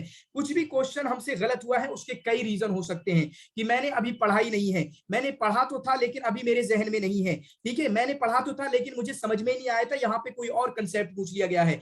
माना मिसाल के तौर पे परसेंटेज से कोई सवाल पूछ लिया गया, आपको लगेगा मैंने पढ़ा तो था लेकिन मैं अप्लाई नहीं कर पाई, यहाँ पर इस क्वेश्चन में मैं अप्लाई नहीं कर पाया, ठीक है। तो कई रीजन हो सकते हैं, कोई भी अगर क्वेश्चन गलत हुआ है तो आप उन रीजन को पता लगाने की कोशिश करें, ये बहुत बड़ा आपका काम होगा। इसी तरीके से ग्रेड अप वाले जो हैं सॉल्यूशन भी, बल्कि पेपर 1 में सारे लोग सॉल्यूशन प्रोवाइड करते हैं, वहां पे सॉल्यूशन की जरूरत भी होती है, तो वो सॉल्यूशन भी आप अच्छे से लिख सकते हैं। कभी कभी सॉल्यूशन में ऐसी मालूमात होती है जो मालूमात हमें कभी नहीं मिलेगी, तो उस मालूमात को अपने नोट में ऐड कर लीजिए। कभी कभी सॉल्यूशन में आपको ऐसी इंफॉर्मेशन मिल जाएगी जो इंफॉर्मेशन आपके बहुत काम आने वाली है, तो उस इंफॉर्मेशन को अपने नोट्स में ऐड कर लीजिएगा। ठीक है, कहां पर? अपने नोट्स में ऐड कर लीजिएगा। बाकी अनअकैडमी पे भी अगर उसको डाउनलोड करेंगे, वहां पे आपको फ्री वाले मिल जाएंगे। बाकी अगर अनअकैडमी का क्रैश कोर्स ज्वाइन करते हो तो आपको वहां पे पेड वाले मॉक टेस्ट भी मिल जाएंगे। बाकी उसके अलावा भी अगर आपको कहीं कोई अच्छा प्लेटफॉर्म मिलता है तो आप उसको भी ज्वाइन कर सकते हो। जी नहीं सर। जी सबसे पहले तो जहाँ पे हमारा एक्सपीरियंस था, मतलब ग्रेड अप में या फिर अब जो बायजूस बन गया है, इससे मतलब पहले एक ग्रीन कार्ड आता था, अभी फिलहाल उसको टेस्ट सीरीज के नाम से अभी जाना जाता है, मतलब वही चीज है, अब नाम बस चेंज हो गया है। तो टेस्ट सीरीज आप उसको ले सकते हैं, और उसको अगर ना भी ले आप पहले जो बायजूस ऐप है उसको डाउनलोड कीजिए। उसके बाद वो हर रोज तकरीबन 5 क्विज आते हैं हर रोज। उसके अलावा भी आपको वहाँ पे बहुत सारी पीवाईक्यूज मिल जाती हैं। और अगर आप ग्रीन कार्ड या फिर टेस्ट सीरीज ले लेते हैं तो फिर आपको, मुझे नहीं लगता कि उसके अलावा मतलब कहीं और जाना पड़ेगा। और वो मतलब शायद 400 या 500 में ही शायद आ जाती है, वो मतलब डिपेंड करता है, कभी कभी ऑफर भी रहता है, तो उसको आप देख के ले लीजिएगा, कि मतलब बहुत अच्छी है वो। टेस्ट सीरीज अगर ले लेंगे तो उसमें आपको पीवाईक्यूज भी मिलेंगे, उसके साथ साथ आपकी जो मतलब एक्सपेक्टेड एमसीक्यूज है वो भी मिलेंगे। और ज्यादातर वहां पे आपको मतलब मॉक टेस्ट की शक्ल में वो भी मिल जाएगा, आपको वहां पे मॉक टेस्ट भी मिल जाएगा, मतलब ऑल इन वन आप एक चीज ले लीजिए, उसमें आपको पूरा मिल जाएगा। अब अनअकैडमी के बारे हम मतलब हमने उसको ट्राई नहीं किया था, बस ऐसे ही उसको ऐसे ही तो एक मॉक टेस्ट लगाया था, लेकिन बायजूस के एतबार से बहुत अच्छा है। आप बायजूस मतलब वो टेस्ट सीरीज ले सकते हैं, बिल्कुल ले सकते हैं। जी सर, मतलब ये एमसीक्यूज प्रैक्टिस की अहमियत पे भी बोल दे थोड़ा पेपर 1 के लिए। जी एमसीक्यूज जहां तक बात है, देखिए वहां पे बायजूस में जो है आपको मतलब एमसीक्यूज के फॉर्म में ही पीवाईक्यूज दिया जाता है। और आप हर मतलब जब जब आप उसको प्रैक्टिस करेंगे, आपको मतलब आपके सामने आ जाएगा क्वेश्चन, तो ऊपर ही लिखा रहेगा कि वो क्वेश्चन कब आया है, किस शिफ्ट में आया था, किस ईयर में आया था। तो उसमें आपको एक तरीके से पीवाईक्यूज का भी रिपीटेशन हो जाता है और एमसीक्यू का भी होता है। और अगर आपका यहाँ पर परफॉर्मेंस सही है तो आप मान के चलिए आपका मतलब जो कॉन्फिडेंस लेवल है वो बिल्कुल हाई रहेगा। और अगर आप प्रैक्टिस नहीं करेंगे, एमसीक्यूज नहीं लगाएंगे, तो फिर बहुत मुश्किल है, क्योंकि मतलब जैसे सर ने भी बताया कि बहुत सारे लोग थ्योरीज याद रहते हैं, बहुत सारे चीजें पढ़ लेते हैं, लेकिन होता है कि एग्जाम हॉल में जाके फिर कंफ्यूज हो जाते हैं, क्योंकि हमने प्रैक्टिस नहीं की होती। तो प्रैक्टिस जितना ज्यादा हो सके, कम की तो कोई मतलब लिमिट ही नहीं है, जितना ज्यादा हो सके उसको आप इंक्रीज करने की कोशिश कीजिए, मैक्सिमाइज कीजिए, तो ज्यादा होगा तो बेहतर ज्यादा है। जी, थैंक यू सर। बाकी यहाँ पर नोट्स बनाए ना बनाए उसके ताल्लुक से देखें हमने गुफ्तगू कर ली है। मैंने कहा था कि आप अगर आप क्रैश कोर्स में हैं तब नोट्स मत बनाइएगा, कोई जरूरत नहीं, वहां के नोट्स उनके प्रिंट करा लीजिएगा या कुछ भी है, या पीडीएफ में कुछ पढ़ने की आदत है तो पीडीएफ से पढ़ लीजिएगा। लेकिन अगर आप फ्री वाला जा रहे हैं तो कहीं ना कहीं आपको केवीएस मैदान को दारोमदार बना के उसके बाद एक नोटबुक जरूर आपको बनाना चाहिए, क्योंकि आप फ्री वाली वीडियोस देखोगे, कभी यूट्यूब पे देखोगे, कभी आपको कोई फ्री मटेरियल भी मिल जाएगा, या इसी तरीके से कभी आप ग्रेड अप की कोई फ्री वीडियो देखेंगे, उनके ऐप पे कोई फ्री वीडियो देखोगे बायजूस के, या फिर कभी अनअकैडमी के फ्री वीडियोस देखोगे। तो मैंने बताया, तो वहां पे जो भी आपको एडिशनल इंफॉर्मेशन मिलेगी, आपको जो लगता है कि आपके एग्जाम में काम की है और केवीएस मैदान में मौजूद नहीं है, तो आपको उसको अपनी नोटबुक में लिखना चाहिए, और एक अलग नोटबुक की जरूरत जरूर पड़ेगी। अगर आप फ्री में तैयारी करोगे तो आपको नोटबुक यानी नोट्स की जरूरत बिल्कुल पड़ेगी, ठीक है। और हाँ, यहां पर अब मैं उस बात का जिक्र कर देना चाहता हूं जो प्रॉब्लम्स अभी आ रही है बच्चों के साथ, और आप में से भी बहुत बच्चे प्रॉब्लम में आ जाएंगे। देखिए, हमारे साथ अभी तक तकरीबन 64 या 63 बच्चे जुड़े हैं। इनसे मैं एक बात कहना चाहूंगा, आप लोगों को पता है हमारी टीचिंग से ज्यादा हमारी गाइड की जरूरत है, टीचिंग से ज्यादा हमारी गाइड की जरूरत है। इसलिए आपको मैं चाहूंगा, हम आपके मेंटोर हैं, हम आपके कोच हैं, हम आपके गाइड हैं, टीचर से ज्यादा, और इसी तरीके से मोटिवेटर भी हैं। तो कभी परेशान हो, छोड़ने का मन कर रहा है किसी तरीके से, तो आप हमसे राब्ता करिएगा, सर से भी, मुझसे भी। इसी तरीके से आपकी क्या प्रोग्रेस चल रही है, आपका क्या शेड्यूल चल रहा है, क्या टाइम टेबल चल रहा है, ठीक है, वो हमारे साथ जरूर शेयर कीजिएगा। अब आपको क्या बताऊं, पिछले हमारे क्रैश कोर्स में जितने भी बच्चे थे, अक्सर लोग ऐसे हैं कि जिन्होंने पेपर 1 की वजह से मार खाए हुए हैं, वरना उनके पेपर 2 में 85, 80, इतने 88 नंबर आ रहे हैं, लेकिन पेपर 1 में वो मार खाए हुए हैं क्योंकि उन्होंने गाइड नहीं ली। तो एक छोटी सी भी गलती आपको यहाँ पे इस एग्जाम में हरा सकती है, इसलिए कोई भी काम ऐसा मत करिएगा जो हमें पता ना हो, ठीक है, अपनी अंडरस्टैंडिंग से। देखिए, आप वही करोगे जो आपको अच्छा लगेगा, मुझे पता है, लेकिन जो आपको अच्छा लग जाए जरूरी नहीं है कि वही वो बेहतर है, वो आपको कामयाबी दिला देगा। आप पूछें, फसअलिल हकीमा, आप हकीम से पूछें, फसअलिल मुजर्रबा, आप उससे पूछें जो इस रास्ते से गुजर चुका है, ठीक है, वो हम हैं, हमें पता है कि कब आप गलत करोगे, कब सही करोगे। अभी मौजूदा दौर में जब हमारी वीडियोस आई तो अरबिक के बच्चों ने, अरबिक के नंबर भी कम आए, क्यों? क्योंकि वो हमारी वीडियोस पे डिपेंडेंट हो गए। नहीं सर, वो सिर्फ और सिर्फ हमारी वीडियोस देख रहे हैं, एक तो नोट भी नहीं बना रहे हैं उनके, और सिर्फ हमारे नोट्स हमारी वीडियोस देख रहे हैं। मेरी वीडियो बहुत पड़ी हुई इस टाइम पे, ठीक है, यानी पूरा का पूरा सिलेबस भी वहां पे पड़ा हुआ है, बच्चों को पता है ये। तो वो सिर्फ और सिर्फ वीडियोस देख रहे हैं, उनको लगता है वीडियो के देखने के बाद कि हमारा सिलेबस अल्हम्दुलिल्लाह हमें सब याद है। हालांकि वीडियो के देखने के बाद आपको आधा घंटे तक तो लगेगा कि हमें सब याद है, हमारा अच्छा चल रहा है, सब याद है। और ऐसा ही बच्चों ने बोला था कि सर ऐसा लगता था कि हमें सब याद है, लेकिन जब हम मॉक टेस्ट लगाया, एग्जाम लगाया, तो हमें तो कुछ भी याद नहीं था। अरे भाई साहब, ऐसे ही होता है, जब वीडियोस देखते हैं तो सब याद लगता है, लेकिन जब आप एग्जाम में बैठते हो, मॉक टेस्ट में बैठते हो, तो कुछ भी याद नहीं होता है। तो इससे पहले बच्चों ने क्या गलतियां की हैं कि वो वीडियोस पे डिपेंडेंट हो गए हैं। पहली बात तो मैं कहता हूं कि वीडियो सिर्फ और सिर्फ समझने के लिए देखी जाती हैं। कोई कंसेप्ट आपका क्लियर नहीं है पेपर 1 में, ठीक है, या पेपर 2 में कंसेप्ट क्लियर नहीं है, रोमांसिया आपको समझ में नहीं आ रही है, आपको वाकईया समझ में नहीं आ रही है, तो कंसेप्ट अंडरस्टैंडिंग के लिए, कंसेप्ट बिल्डिंग के लिए वीडियोस को देखा जाता है। और उसके बाद भी जब कोई भी वीडियोस देख लो तो आपको कय्युदुल इल्म बिल किताबा, ठीक है, उसको लिख लो, अब दोबारा उस वीडियो को देखने की जरूरत ना पड़े। मेरी वीडियोस पीवाईक्यूज की, एमसीक्यूज की 5-5 बार देख रहे हैं, और बच्चे मैं देख रहा हूं वो देखते हैं, लेकिन लिखते कभी नहीं है। अरे भाई साहब, जो भी वीडियो देखो उसको लिख लो। और यहां पर उसके साथ एक बोनस एडवाइस देना चाहूंगा कि आपको पीवाईक्यूज और एमसीक्यूज की वीडियोस पेपर 1 के लिए भी देखना है, पीवाईक्यूज और एमसीक्यूज की वीडियोस पेपर 2 के लिए भी देखना है। जो भी वीडियो देखो उसके नोट बना लेना, उसके नोट बना लेना, क्योंकि एक्स्ट्रा इन्फॉर्मेशन देते, मैंने बनाई थी, मैंने किया था, मैं सिंपल बोलूंगा, मैंने किया था ऐसा। मेरे टाइम पे अरबिक वाला तो कोई नहीं था, लेकिन पेपर 1 के लिए मैंने किया था। अब पीवाईक्यूज और एमसीक्यूज की अलग एक नोटबुक बना सकते हो कि जहां पर पीवाईक्यूज को देखते हुए जो भी इंफॉर्मेशन मिली, आपने एक पॉइंट बना के वहां पे लिख दिया, एक पॉइंट बना के वहां पे लिख दिया, एक पॉइंट बना के वहां पे लिख दिया, एक पॉइंट बना के वहां पे लिख दिया, एक पॉइंट बना के वहां पे लिख दिया, बहुत इंफॉर्मेशन आपको हो जाएगी। यही पेपर 1 में भी करना है, यही पेपर 2 में भी करना है। कोई भी वीडियो ऐसी मत देखो जो आप बगैर लिखे हुए छोड़ दो। हाँ, शुरुआत में अगर जब वीडियोस देख रहे हो, जब पहली मर्तबा वीडियोस देखोगे, और हमारी नहीं, हमारे उसमें कुछ समझने के लिए नहीं होता पेपर 2 में, ठीक है, हमारे पेपर 2 में कुछ समझने के लिए होता नहीं है। कभी बलागा की वीडियोस है वहां पे समझने के लिए होता है। मैं पेपर 1 की बात कर रहा हूं। जब आप फर्स्ट टाइम देख रहे हो तो कर सकते हो कि बगैर लिखे चले जाओ, सिर्फ चलो हमें ओवरऑल अंडरस्टैंडिंग लेना है सिलेबस में क्या क्या है क्या नहीं है। जी सर बताएं इस बारे में कुछ बोले, बच्चों ने ये गलतियां की हैं। जी सर, बिल्कुल ये सब मतलब हमें जो एक आदत है कि मूवी देखने की तरह या फिर सीखने की तरह बस एक ये हो गया, तो ये मतलब एक बुरी एक आदत बन गई है। इसको आप बिल्कुल इससे दूर हो जाइए, क्योंकि अगर आपको कुछ रिटेंशन में रखना है, अगर आपको याद में रखना है, तो बिल्कुल आप नोटबुक लीजिए, उसके बाद ही देखिए। और जहाँ तक बात है कि अगर आपको ओवरऑल व्यू लेना है, आप एक बार देख सकते हैं। जैसे कि आप मतलब टीचिंग एप्टीट्यूड में कुछ स्पेसिफिक टॉपिक आप चुन, में आपका एक थ्योरी का क्लास आ गया, उसको देख सकते हैं, लेकिन उसका भी आप नोट बनाइए। और ये जो नोट की अहमियत है आपको शायद अभी ना पता चले, लेकिन एग्जाम के जब 10 दिन 20 दिन बच जाएंगे तब आपको पता चलेगा कि आप क्या पढ़ो क्या नहीं।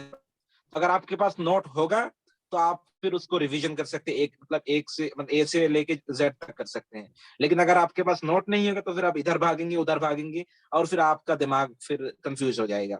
तो अगर आपके पास नोट होगा, आप अगर आप पहले से नोट बनाना शुरू कर चुके हैं या फिर शुरू करेंगे, तो उसमें आपका एक मतलब सीक्वेंस बना रहता है। तो उसके बाद क्या करना है, किसमें आपको ज्यादा लिखना है, किसमें आपको मतलब ज्यादा फोकस देने की बात है। तो इस तरीके से आपको एक क्लियर पिक्चर सामने आ जाएगा। और ये बिल्कुल मतलब एक अटेंशन सीकर चीज है, इसको आप छोड़ नहीं सकते, क्योंकि अगर आप नोट नहीं आएंगे लास्ट में फिर परेशान होंगे। तो बेहतर यही है कि पहले थोड़ा टाइम स्पेंड कीजिए, उसके टाइम दीजिए। ज्यादा टाइम पहले पहले आपको लगेगा कि बहुत टाइम मतलब जाया हो रहा है, लेकिन जाया कभी नहीं होता है। आपकी जितने सेंस इन्वॉल्व होंगे आपको मतलब उतना ज्यादा ही याद रहेगा। तो इसको आप ख्याल में रखिएगा। और जहां तक मतलब पेपर 1 के बारे में है, तो बिल्कुल बिल्कुल फास्ट में आप ट्राई कीजिए कि हम पहले देखें, समझने की कोशिश कीजिए, उसके बाद फिर उसको एक बार और देखिएगा। क्योंकि ऐसा होता है कि पहले आपको लगता है कि हाँ समझ में आ गया, बहुत सारा हो जाएगा, लेकिन 2-3 घंटे के बाद, 1 दिन बाद, 2 दिन बाद फिर कुछ नहीं रहता है। ऐसे ही ये मतलब वहम रहता है। जैसे सर ने बताया कि वीडियोस देखने, अगर उसके ऊपर आप डिपेंडेंट हो जाएंगे तो फिर बहुत मुश्किल है। क्योंकि जो वीडियोस होता है आपको सिर्फ गाइड करने के लिए, लेकिन आपकी जो रिटेंशन पावर है वो आपके पास है।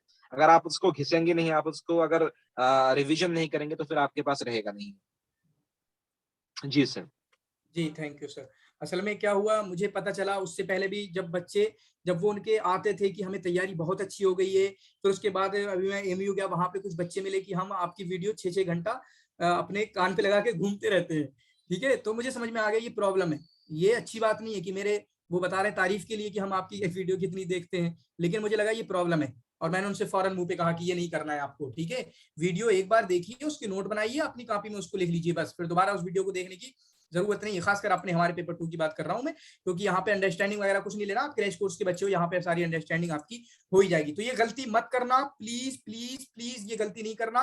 ये गलती हो चुकी है बहुत सारी, खासकर फैमिली कह रहा हूँ, हाउस होल्ड जो हमारी बहनें हैं जो घर में रहती है, वो कहती है हमें टाइम नहीं मिलता, हमें खाना पकाना होता है, ये करना होता है, वो करना होता है, तो वो वीडियो पे ही देखती रहती है, वो नोट वोट कुछ नहीं बनाती, ठीक है, जिसकी वजह से इनके लिए जेआरएफ नेट लाना और मुश्किल हो गया है। तो आप खास ध्यान देना प्लीज, ठीक है। जो भी हमारी महिलाएं और खवातीन हैं, तो पीवाईक्यूज के ताल्लुक से, जहां पर कि पीवाईक्यूज कहाँ मिलेंगे, पीवाईक्यूज एमसीक्यूज की जो अहमियत पे हमने गुफ्तगू की वो है, लेकिन मिलेंगे कहाँ। पहली बात तो हमने बताया कि जो नवदी मैम की बुक है वहां पे पीवाईक्यूज एमसीक्यूज और क्वेश्चन बैंक करके यहाँ मिल जाएंगे। दूसरा, अगर तलवीर सर का कॉमर्स नेट अचीवर्स जाएंगे ना, तो उन्होंने अपने टेलीग्राम चैनल पे यूनिट वाइज पीवाईक्यूज को एक्सप्लेनेशन के साथ डाल दिया है, ठीक है। मेरे टाइम पे भी थे, तो मैं क्या करता था, जैसे रिवीजन के टाइम पे थ्योरी पढ़ी, मैंने थ्योरी पढ़ी, केवीएस मैदान में एमसीक्यूज है उनको लगाता था। रिवीजन के टाइम की बात कर रहा हूं मैं, ये नहीं कि रिवीजन भी मैं एक ही चीज को करके चला गया। रिवीजन करते टाइम भी मैं थ्योरी भी करता था, एमसीक्यूज भी करता था और पीवाईक्यूज भी करता था। पीवाईक्यूज कहाँ मिलते थे, तलवीर सर ने तकरीबन 9-10 साल के इकट्ठा कर रखे थे कि फला टीचिंग एप्टीट्यूड के पीवाईक्यूज 2010 से लेके 2019 तक, ठीक है, रिसर्च एप्टीट्यूड के पीवाईक्यूज 2019 से लेके 2010 तक। अभी कुछ और सूरत होगी, वो आप देख सकते हैं कि मैं दो साल से वहां पेपर 1 में हूं नहीं, ठीक है, इसलिए आप याद रखोगे। फिर उसके बाद मैं सिर्फ यही नहीं करता था, क्योंकि ग्रेड अप वगैरह भी था, तो उनपे भी अगर यूनिट वाइज मुझे लगता था कि एमसीक्यूज पड़े हुए हैं, उनको भी जाके मैं हल करता था। तो आप जब रिवीजन भी कर रहे हो ना, तो सिर्फ ये मत समझना कि रिवीजन पे सिर्फ हम थ्योरी थ्योरी करके निकल जाएंगे। रिवीजन करते टाइम भी एमसीक्यूज लगाओ, पीवाईक्यूज लगाओ, ताकि फिर से दोबारा आपको पता चल सके कि हमने जो रिवीजन किया है वो सही है या नहीं है। तो मैंने बताया कि कहाँ मिलेंगे पीवाईक्यूज, एक बुक में मिल जाएंगे और बाकी तलवीर सर का बाकी और भी कई जगह हो सकती हैं। ठीक है जी, नईम सर इस पे ऐड करें कुछ? जी सर, बस मैं कुछ ऐड करने ही वाला था। जैसे मैंने पहले बताया था कि अगर आप सब्सक्रिप्शन लेते हैं, वहाँ पे आपको एक मतलब वहाँ पे एक स्टाइल रहता है कि आपको लेक्चर दिया जाता है, उसके बाद ही एक ऑप्शन रहता है जिसमें आपके रीइंफोर्समेंट के लिए वहाँ पे कुछ एमसीक्यूज दिया रहता है उसी लेक्चर के बेसिस पे। तो अगर आप मतलब कोई भी यूनिट उठा लीजिए, उसको कंप्लीट करने के बाद या फिर उस यूनिट के कुछ टॉपिक्स कंप्लीट करने के बाद उसी के एतबार से या फिर उसी के बेसिस पे जो क्वेश्चन पूछी गई हैं उसमें आप जाइए। क्योंकि अगर आपके पास थ्योरी हो गया, इसका मतलब ये नहीं कि आपका सब मतलब कंप्लीट हो गया।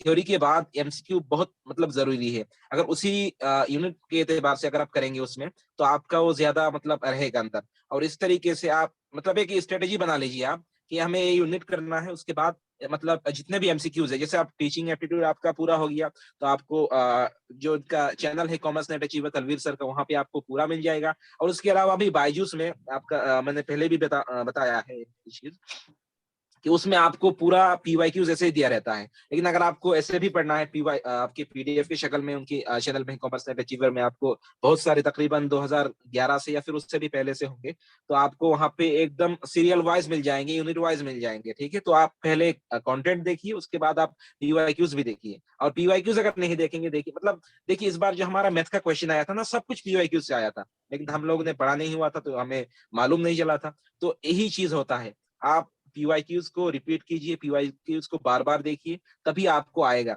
अब और तभी आपको ऐसे मतलब एक आइडिया आएगा।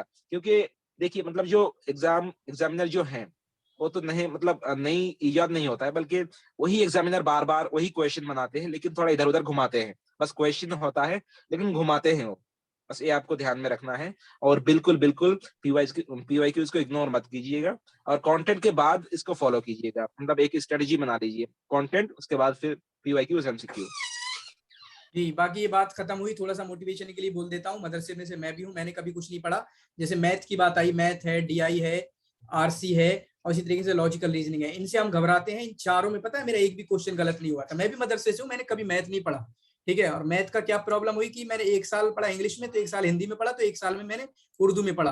तो मुझे तो मैथ समझना तो दूर की बात, मुझे ये इस्तिलाही याद करने में मुझे टाइम लग गया कि ये भिन्न क्या होती है, अंश और हर क्या होता है। अंश और हर इसी को जो इंग्लिश में मुझे आज भी पता नहीं है कि इसको क्या बोलते हैं, ऊपर वाले को क्या बोलते हैं, डिनोमिनेटर, नोमिनेटर। ये तो मतलब मैं बिल्कुल जीरो था मैथ में, लेकिन फिर भी इन चारों जो प्रैक्टिकल वाले हमने यूनिट बताए हैं, मेरा एक भी क्वेश्चन गलत नहीं हुआ था। सभी के सभी पूरे जितने भी क्वेश्चंस आए थे, 20 या 18 19 जितने भी होंगे, सब के सब सही हुए थे। सिर्फ और सिर्फ मोटिवेशन के लिए मैंने कहा है कि आपको यहाँ पर सिर्फ एग्जाम के पर्सपेक्टिव से पढ़ना है। ठीक है, सिर्फ और सिर्फ एग्जाम के पर्सपेक्टिव से। और एग्जाम से पर्सपेक्टिव पढ़ने के लिए आपको बहुत ज्यादा परेशान होने की जरूरत नहीं है, इजीली चीजें हल हो जाती हैं।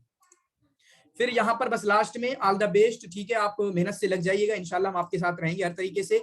मैंने बताया टीचिंग से ज्यादा आपको गाइडेंस की जरूरत है, इसलिए आप क्या कर रहे हो वो हमारे साथ जरूर शेयर करते रहना। कुछ नया ट्राई करो, वो भी हमें बताते रहना कि सर हम ऐसा कर रहे हैं। क्योंकि एक भी गलती आपको सच में आपका एक अटेम्प्ट खराब करवा सकती है। सच्ची बोल रहा हूं मैं, एक गलती, सिर्फ एक गलती कि मैं ऐसा नहीं करूंगी, मैं ऐसा नहीं करूंगा, मैं छोड़ देता हूं, चलो सर ने तो बताया लेकिन मेरा मन नहीं कर रहा, हम छोड़ देते हैं। अच्छा सर ने तो ऐसे बताया था, हम ऐसा कर लेते हैं, अच्छा तो लग रहा है, अच्छा लग रहा है, ठीक है, आपको अच्छा लग रहा है।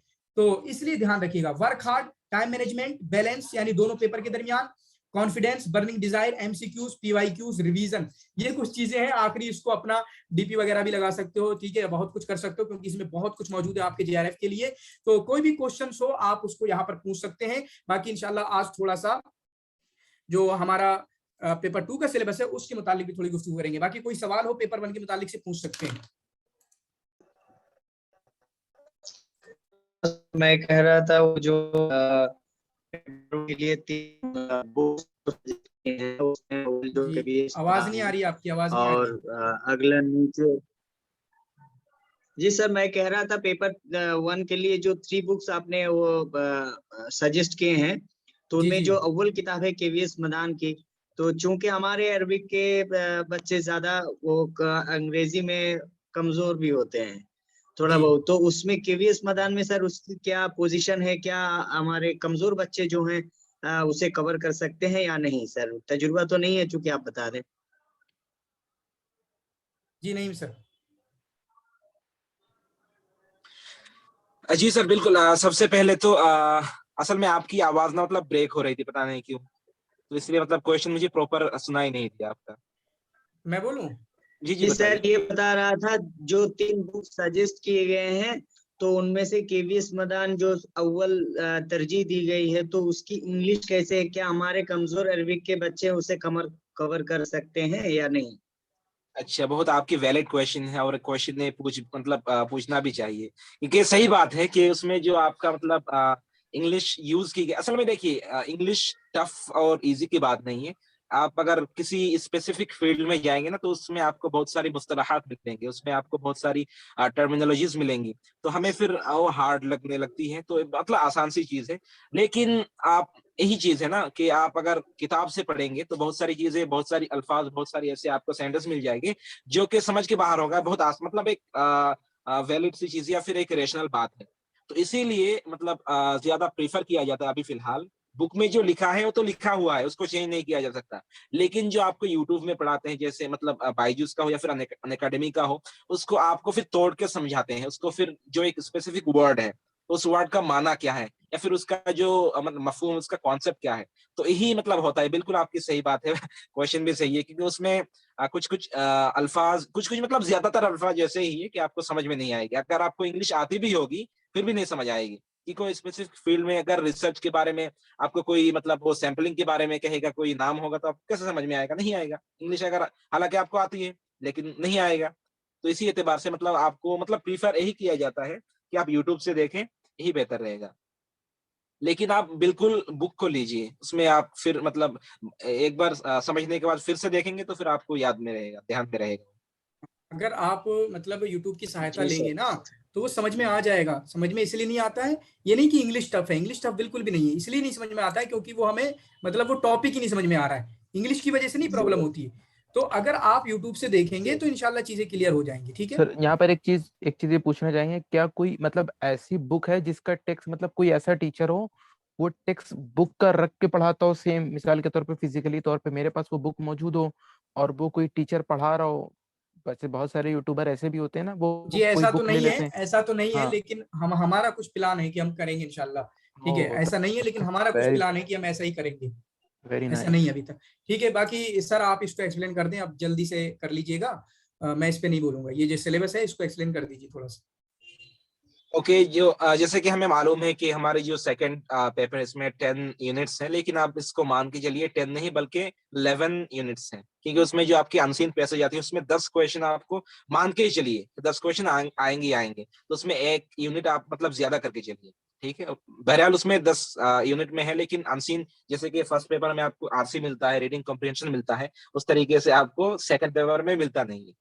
तो उसको आप ध्यान में रखिएगा। जहां तक पहली यूनिट की बात है, यहाँ पे आपको दिख जाएगा सीधे सीधे असलुल लुगा के बारे में आपको देखना है। उसका मतलब ओरिजिन क्या है, जो हमारी जबान है, अरबी जबान है, इसकी ओरिजिन क्या है, इसकी रूट क्या है, कहाँ से निकली है। जैसे कि आपको सामिया या फिर हामिया फिर आरामिया, आपको फिर इंशाल्लाह दुरुस्त की असना आपको पता चल जाएगी क्या क्या चीजें हैं। लेकिन आपको यहाँ पे जैसे कि दिया हुआ है मुअल्लक़ात व शुअरा हुआ, यहाँ पे देखिए दो चार, सिर्फ 4 शुअरा हैं। इसका मतलब ये नहीं कि आप 4 पढ़ के चले जाए, 4 तो आपको इस पे है।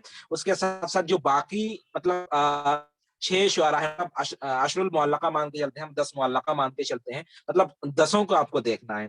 ठीक है, आप मतलब इमरुल कैश अगर आपको पूछा गया अंतरा के बारे में, और अंतरा यहाँ पे आपको है नहीं, तो फिर कहेंगे अरे कैसे आ गया। लेकिन आप देखिए मुअल्लक़ात व शुअरा हुआ है, मुअल्लक़ा मतलब आप सब कुछ समझ लीजिए, उसमें सब कोई आ जाएंगे। ठीक है, और सेकंड में आपका आ गया शुअरा व सआलीक, मतलब ऐसे शुअरा जो कि मतलब चोर थे, या फिर उस शालिक के भी बहुत सारे अकसाम है, 3 अकसाम है, वो आपको इंशाल्लाह मतलब लेक्चर के द्वारा आपको बताया जाएगा।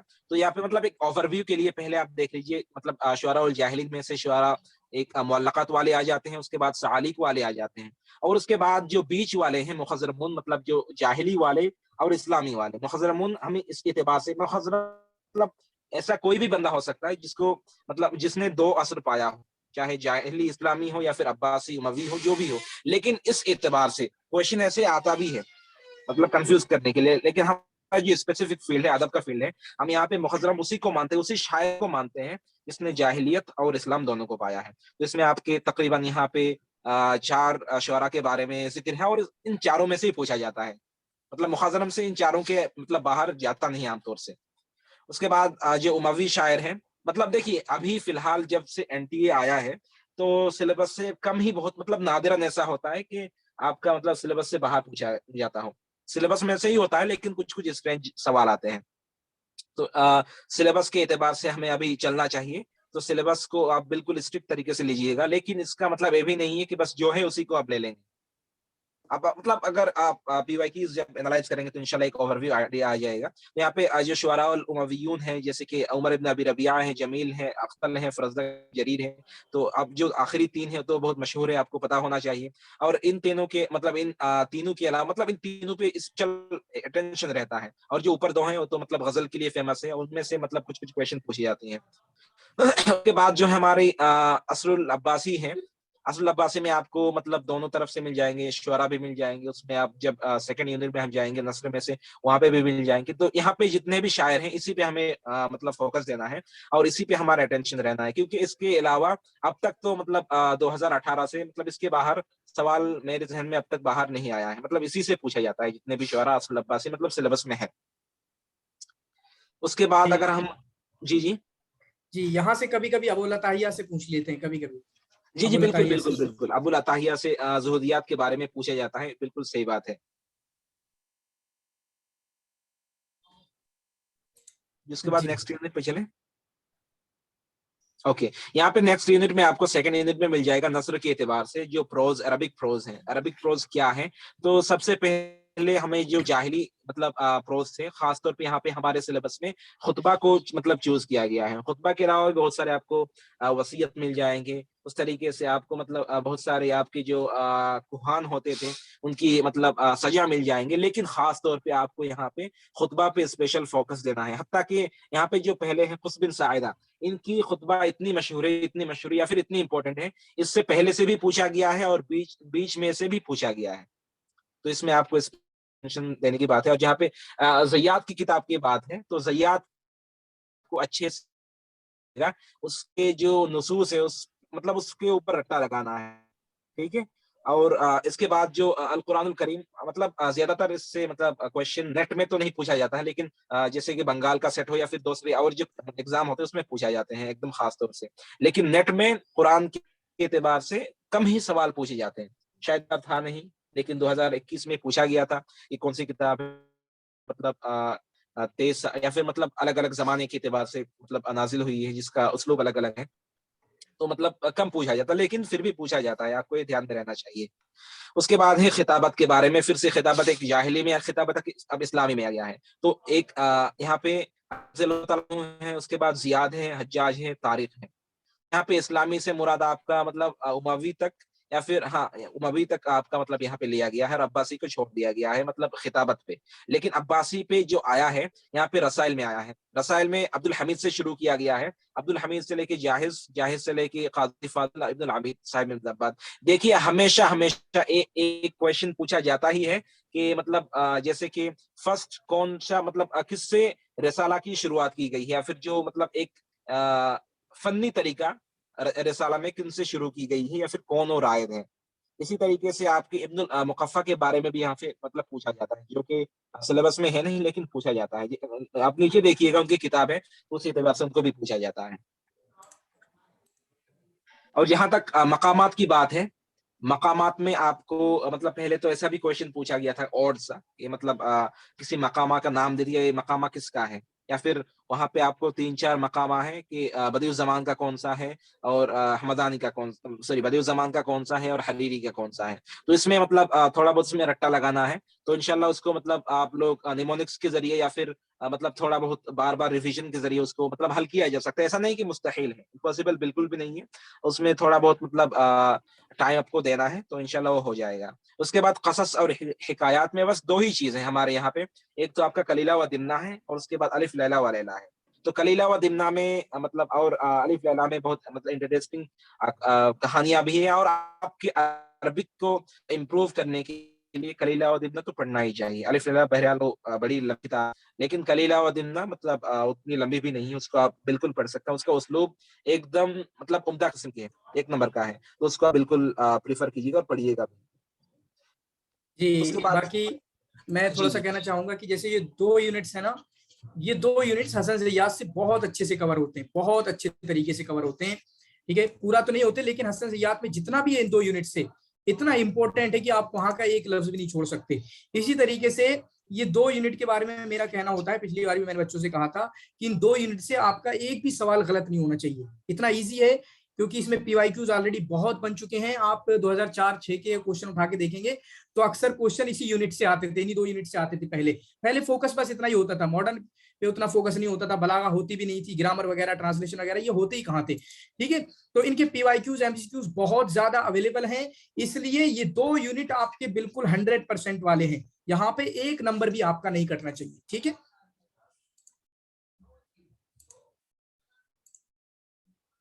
जी सर। जी, जहाँ तक हमारे थर्ड यूनिट के बारे में है, अदबुल महजर व अदबुल अंदलुसी, तो इसमें देखिए आपको मतलब ज्यादा घबराना नहीं कि ये क्या हो गया या फिर ये मतलब बहुत सारे कहाँ से पढ़ेंगे। तो इसमें जो नोट्स है 2019 की या 2021 की, उसमें आप फोकस कर सकते हैं। उसके अलावा विकिपीडिया आपके पास है, और अगर उसके भी बाहर आपको जाना है तो ईसा नाहौरी की किताब है महजर के एतबार से, लेकिन मैं प्रेफर नहीं करूंगा कि आपको मतलब वहां तक जाए, क्योंकि उसके अलावा मतलब आपको इधर ही तकरीबन बहुत सारी चीजें मिल जाती हैं। और बिल्कुल जहां तक मतलब कुछ कुछ क्वेश्चन वो आता ही है, हमेशा कुछ स्ट्रेंज क्वेश्चन आता ही है। आप जितना भी पढ़ लें, आपसे कुछ छूटना छूटना मतलब ये लाजमी है, तो उसको आप फिक्र मत कीजिए। जहां तक आपकी इस्तेताअत है उसको आप पढ़िए, जैसे कि जो नोट्स वगैरह हैं या फिर जैसे 19 और 21 की नोट्स हैं, उसके अलावा भी जो आपको मतलब दिया जाएगा इस क्रैश कोर्स के एतबार से, और उसके अलावा जो आपको विकिपीडिया है, तो इससे मुझे लगता है कि काफी है। तो यहाँ पे अदबुल महजर को मतलब 2 हिस्सों में बांटा गया है। आपको एक मतलब आपका जुनूबी हो गया, अमेरिका जुनूबी में जाएंगे, मतलब जो राबता अल कलमिया हो जाएंगे। एक आपका उस्मतुल अंदलुसिया जो कि आपका शमाल अमेरिका में होगा, सॉरी जी मतलब सर। जुनूब में होगा, मतलब जुनूब और शमाल में दोनों दोनों में होगा। एक आपका नॉर्थ अमेरिका होगा, एक आपका मतलब इधर साउथ होगा। तो इन दोनों में आपका मतलब ज्यादातर जो फोकस है अभी फिलहाल मतलब दोनों में है, लेकिन पहले मतलब राबता अल कलमिया से ज्यादा पूछा जाता था, लेकिन अभी फिलहाल दोनों में है। आप किसी को भी इग्नोर मत कीजिएगा, और कर भी नहीं सकते, क्योंकि इसमें आपका अच्छे खास नंबर है। और खासतौर पे जुबरान के ऊपर तो क्वेश्चन बनता ही है, और ऐसा नहीं है कि बाकी में नहीं बनता है। बाकी यहाँ पे अभी फिलहाल जब तक एनटीए अभी मतलब दौर में आया है, रोल में जब तक आया है, ये किसी को छोड़ता नहीं है। तो बिल्कुल इसको ध्यान में रखिएगा, और मतलब इसमें इग्नोर करने की चीज है भी नहीं उतना ज्यादा, और इसमें आपको बस थोड़ा सा अटेंशन देने की बात है। और जहां तक अदबुल अंदलुसी के बारे में है, यहाँ पे आपको पहले तो मतलब 3 चीजें आपको ऐसे मिल जाती है, मुअश्शहात है, अज़जाल है, उसके बाद शेर तबिया है। और ये 3 चीजें बहुत ही इंपॉर्टेंट है, सिर्फ अंदलुस के एतबार से नहीं बल्कि अदबुल अरबी शामिलन के एतबार से, मतलब पूरे अगर आप ओवरऑल व्यू लेंगे फिर भी ये इंपॉर्टेंट है। मुअश्शहात एक नई किस्म की चीज है। जैसे कि इस बार एक पूछा गया था क्वेश्चन अज़जाल के बारे में, जज़ल के बारे में पूछा गया था कि वो कौन सा शेर है या फिर कौन सा नौ है जदीद है जिसको मुनाजरा के एतबार से, मतलब जैसे बैतबाजी होती है ना उर्दू में, उस तरीके से इसको मतलब किया जाता है जज़ल को। तो बहुत सारे लोगों को पता नहीं था, क्योंकि मुताला नहीं किया होगा या फिर नोट्स वगैरह में थे नहीं, तो इसमें इसी एतबार से फिर मतलब अरे मिस हो गया नहीं बहुत सर, सारे हमने लोग। पढ़ाया होगा, हमने बच्चों को पढ़ाया होगा अपने उसमें। जी सर, आपकी वीडियो में है ये बस। अच्छा, वीडियो में है तो बिल्कुल इंशाल्लाह मतलब मुस्तफिद हुए होंगे जो लोग मतलब क्रैश कोर्स में थे या फिर यूट्यूब में देखे होंगे। लेकिन बहुत सारे मतलब हमें सुनने को मिला था कि लोग मतलब उसको किया नहीं, उन लोगों को लगा कि अब कैसे स्ट्रेंज क्वेश्चन आ गए। लेकिन अब मतलब जो मुअश्शहात है, अज़जाल है, इसमें से क्वेश्चन आता ही है। और जहां तक बात है शेर तबिया का, तो ये अंदलुस का एक स्पेशल नेचर है।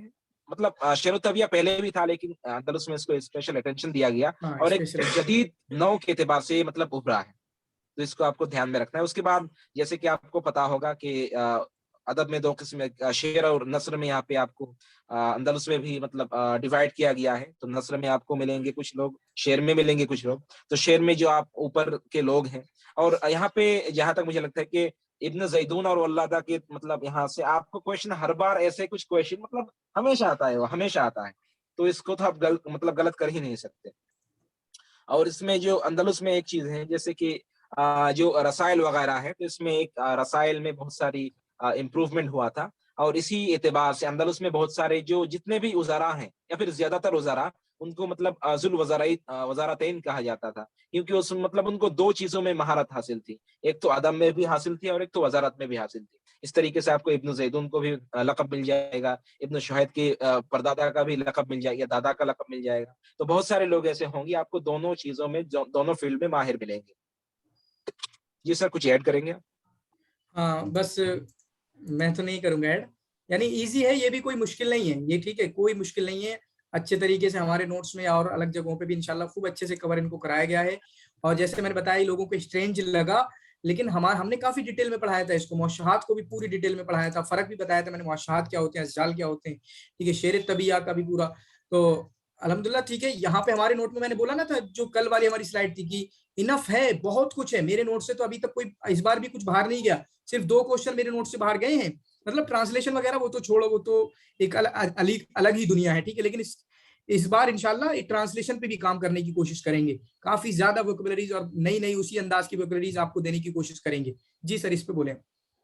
जी बिल्कुल, जहाँ तक 4th यूनिट की बात है, यहाँ पे आपको मतलब देखिए अभी फिलहाल इसमें थोड़ा डेप्थ में जाने की मतलब अभी ज़रूरत है, क्योंकि अभी नक़्द में ऐसे-ऐसे सवाल पूछे जाते हैं, अगर आपने कुछ पढ़ा नहीं होगा या फिर आप ऐसे ही ओवरऑल व्यू लेके चले गए होंगे, तो मतलब वो डिपेंड करता है असल में क्वेश्चन पेपर कैसा बनेगा या फिर कौन बनाता होगा, उसके ऊपर भी एक बिल्कुल। अलग मसला है। लेकिन जो अभी फिलहाल ट्रेंड चल रहा है, वो मतलब थोड़ा डेप्थ में है। अभी जो नक़्द में से सवाल पूछा जाता है, अभी ईज़िली नहीं पूछा जाता है, अभी थोड़ा अंदर से पूछा जाता है।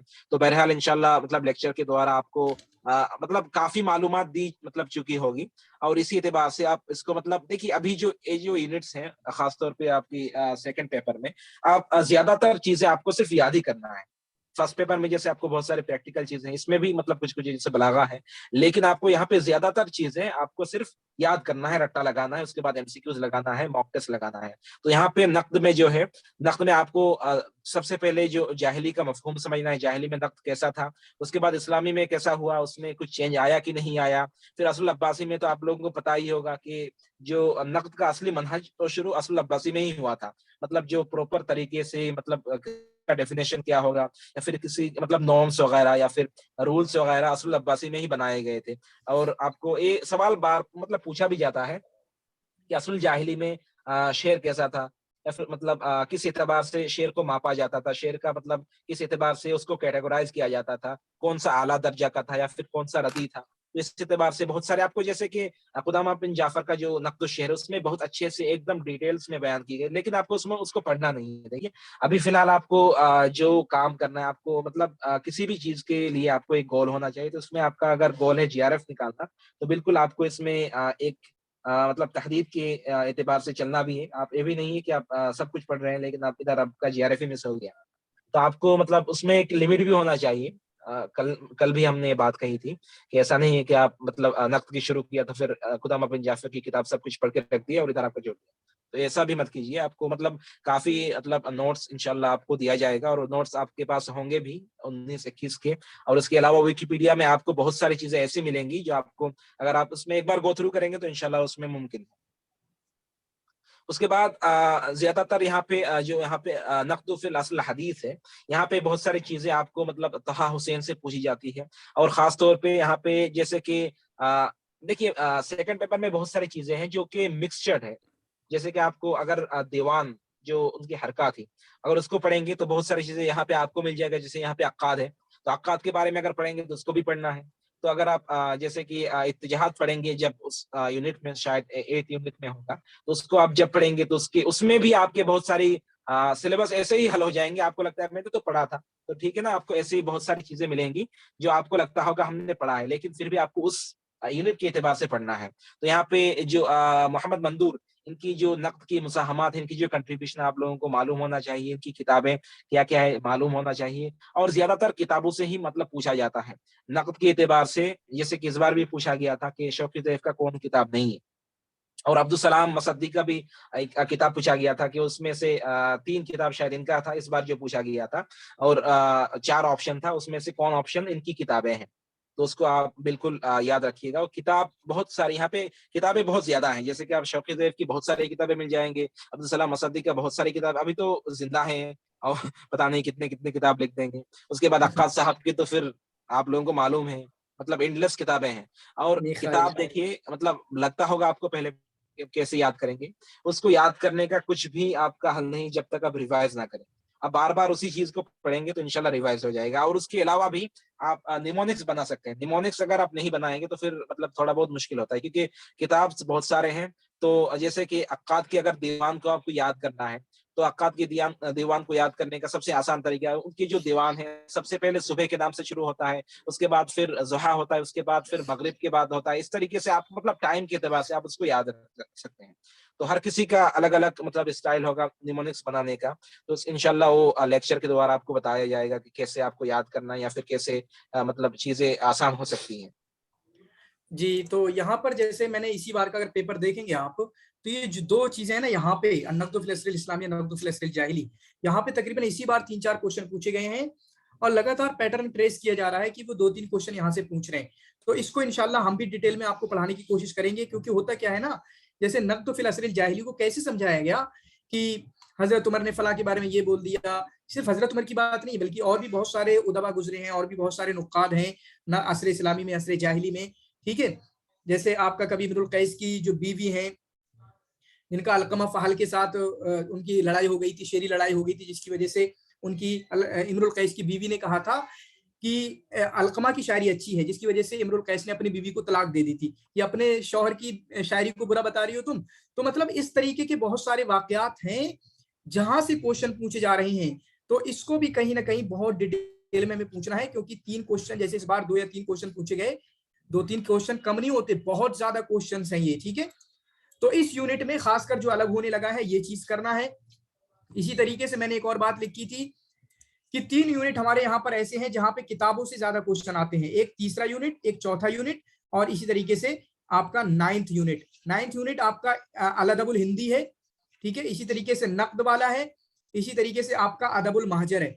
यहाँ पे किताबें बहुत पूछी जाती हैं, जुबरान की किताब, मिखाइल नअमा की किताब, ठीक है। इसी तरीके से आपका यहाँ पर अन-नक़्दुल, ये नक़्द में है तो अक्काद की, ताहा हुसैन की, शौक़ी ज़ैफ़ की, ठीक है। इसी तरीके से आपका इब्न क़ुतैबा की, इन सब की किताबें काफी पूछी जाती हैं। फिर उसके बाद अदब महजर में, बल्कि अदब हिंदी में, वहां पे अबुल हसन अली नदवी की किताबें हैं, ठीक है, सिद्दीक हसन खां की किताबें, शाह वली मोहद्दिस देलवी की किताबें हैं।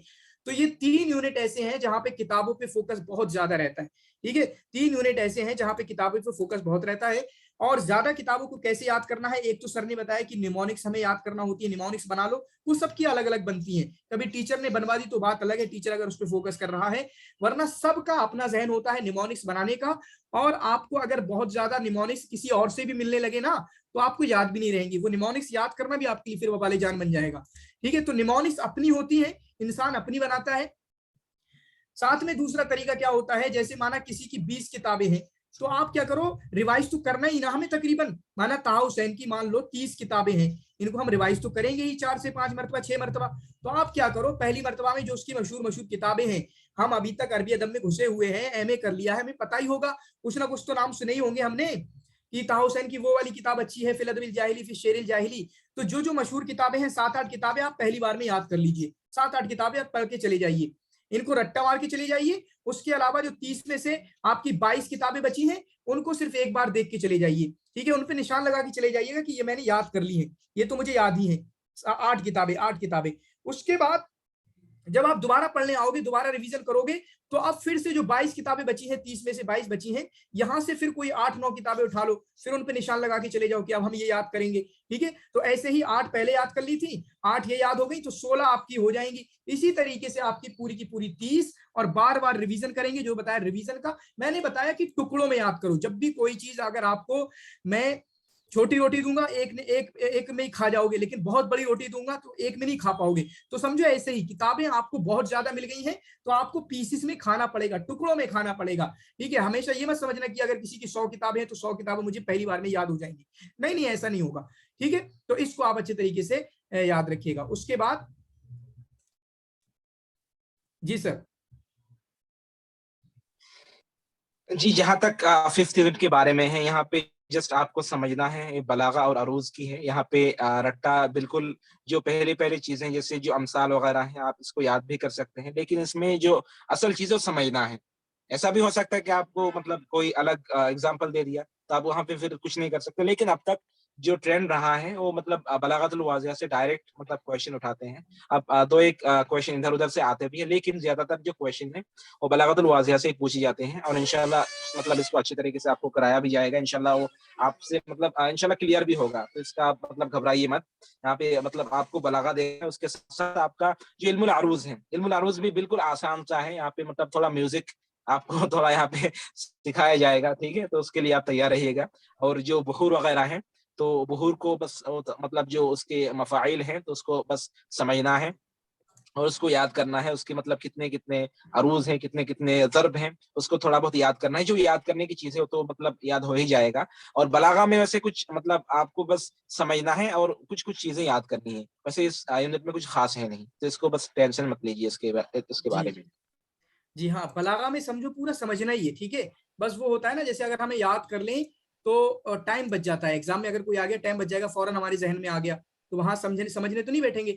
तो असल तो समझना ही है, बस पूरा का पूरा समझना है। लेकिन अगर हम यादें कर लें, जैसे माना कहीं पे तशबीह तमसील की मिसालें हैं या फिर तशबीह ज़िमनी की मिसालें हैं, वमन यहुन यसलिल हवान अलैहि, ठीक है, इस तरीके से जो मिसालें हैं, कभी कोई और मिसाल आती है, तो अगर हमें याद होगी तो हमें एक सेकंड भी नहीं लगेगा उसका जवाब देने में। जिसकी वजह से मैंने कहा था कि जैसे बलागा वादिया में अमसिला आती है, तो अमसिला को भी याद कर लेना, नमूजज को भी रट्टा मार के चले जाना। इतना मैं बोलता था, इतना रट्टा मार के जरूर जाओ। नहीं सर, जैसे जी सर, बच्चों को बिल्कुल। पिछली बार हमने बलागा में तमारीन भी कराई थी, दो तमारीन कराई थी अंडर में जाके। बच्चे यहाँ पर अगर पिछले क्रैश कोर्स के होंगे, फिर उसके बाद मैं बोलता था कि जो नमूजज जैसे अमसिला दी हुई है, पहले इनको रट्टा मार के चले जाओ। नमूजज में कुछ 4-5 मिसालें होती है, इनका रट्टा मार के चले जाओ। ये मैं बोलता था, इनका रट्टा मार के जाओ, बाकी उसके अलावा जो तमारीन में है उनको आप समझ के जाओ। जी जी सर, कुछ बिल्कुल ऐड बात करें? है। जो मतलब असल में जो वहाँ पे कायदा दिया होगा, मतलब आली अल जारिम और मुस्तफा अमीन ने बहुत अच्छी बात की। जैसे कि इनका जो बलागतुल वाज़िहा है और जो दुरूसुल वाज़िहा है, इनका जो स्टाइल है, पहले आपको एग्जाम्पल दिया जाएगा, फिर उसका कायदा होगा। तो आप कायदा को समझ लीजिए, क्या मतलब कहना क्या चाहते हैं उसको समझ लीजिए। उसके बाद जो तमाम मतलब देखिए, क्वेश्चन आपको जैसे पूछा जाता है उसी तरीके से आपको प्रिपेयर रहना होगा। तो क्वेश्चन आपका मतलब बिल्कुल ऊपर से ही आपको मतलब लिया जाता है। तो अगर आपका मतलब जैसे कि तशबीह ज़िमनी में अगर कुछ एग्जाम्पल हो गया, अगर उसको आपने देखा है, बार-बार देखा है, उसको याद कर लिया है, तो उसमें आपको फिर टाइम लगाने की कोई ज़रूरत है ही नहीं। तो उसमें आपका टाइम बच जाएगा, जैसे हमने कहा। तो उसी एतबार से जो हम मतलब जो ऊपर की चीज़ है उसको हम याद करने की कोशिश देखिए, आपको याद भी करना नहीं है। आप अगर बार-बार 3-4 बार देखेंगे तो ऐसे ही याद हो जाएगा और बिल्कुल शेर बिल्कुल। याद होने वाली ही चीज़ है, ठीक है? तो घबराइए मत उसमें आप, बिल्कुल ऐसे ही हो जाएगी। जी, उसके बाद जो हमारा 6th यूनिट है, इसमें भी वैसे कुछ खास नहीं है। इसमें बस मसादिर हैं, लेकिन मसादिर का माना बस ये नहीं है कि बस किताब किसका है उसको देख के चले गए। अभी जो फ़िलहाल चल रहा है या फिर जो फ़िलहाल अभी ट्रेंड में है कि आपको किताब मतलब क्या है, किताब पब्लिश कब की गई है, अगर मतलब तर्जुमा किया गया है तो किस ज़बान में किया गया है और कातिब कौन है, और कातिब का अगर कुछ अलग-अलग किताबें हैं, तो उसको भी आपको देखना है। ऐसे मतलब क्वेश्चन पूछी गई हैं, ऐसे नहीं कि मैं ऐसे ही बोल रहा हूँ। क्वेश्चन पूछी गई हैं। जैसे कि हाजी खलीफा के बारे में शायद एक क्वेश्चन आया था, मतलब शायद 2020 में या 21 में, जी जी कि उनकी कोई मतलब किताब क्या नहीं है। 3 किताबें उनकी थी और 1 किताब उनकी नहीं थी, या फिर ऐसा था कि कौन-सी किताब उनकी है। तो उस जी जी। मतलब इनके अलग-अलग जो किताब उसको भी देखना है हमें। हाँ, तो मतलब जैसे यहाँ पे जो है ना, कुछ तो ऐसे हैं जो हमारे सिलेबस में ऑलरेडी हैं। जैसे मैं कहूंगा इब्ने अब्द रब्बी हमारे सिलेबस में है, जाहिद शायद हमारे सिलेबस में पीछे हैं। तो इनके सिर्फ किताबों के बारे में नहीं मालूम करना है, बल्कि जो राइटर्स है ना उनके बारे में भी अब देख के जाना है। जो कि पिछली बार, इस बार तो नहीं क्वेश्चन आया, जो सर बता रहे थे अभी 2 क्वेश्चन आए थे। स्यूती की किताबों के बारे में भी आया था ना कुछ। तो जी, जी, उस बिल्कुल, टाइम बिल्कुल। जो मेरा ही साल था, मैंने दिया था उस बार, तो उसमें 2-3 क्वेश्चन इस तरीके के आए थे। तो हमने इस तरीके के नोट अल्हम्दुलिल्लाह बनाए हैं, बच्चों को दिया था कि आपको असफहानी के बारे में थोड़ा बहुत पढ़ना है, जाहिज के, इब्न खलदून की, इनकी किताबों के बारे में खासकर। इनकी एक तो किताब अगानी है, इसके अलावा कुछ और भी तो बताओ ना। मुकातिल तालिबीन है, कुछ और है, फला है, ठीक है, इस तरीके से और किताबों के नाम। तो 2 चीजें। फिर उसके बाद जब किताबों की बात करो, किताब में किताब का नाम क्या है, किताब के नाम में भी कभी कभी डिटेल होती है। जैसे बयान और तबीन में काफी इख्तिलाफ है, हालांकि ऐसा क्वेश्चन कभी नहीं आया। पब्लिकेशंस क्या है, ठीक है, फर्स्ट पब्लिकेशन क्या है, कितने मुजल्लदात में है, वॉल्यूम्स क्या है, टॉपिक्स क्या है, टॉपिक की डिटेल क्या है, किन किन मौजूआत को लिखा है। जैसे कहीं पर आया कि जाहिज ने अशऊबिया का तस्करा किया है, इस तरीके से कोई सवाल पूछा गया था कि बयान व तबीर में कुछ है।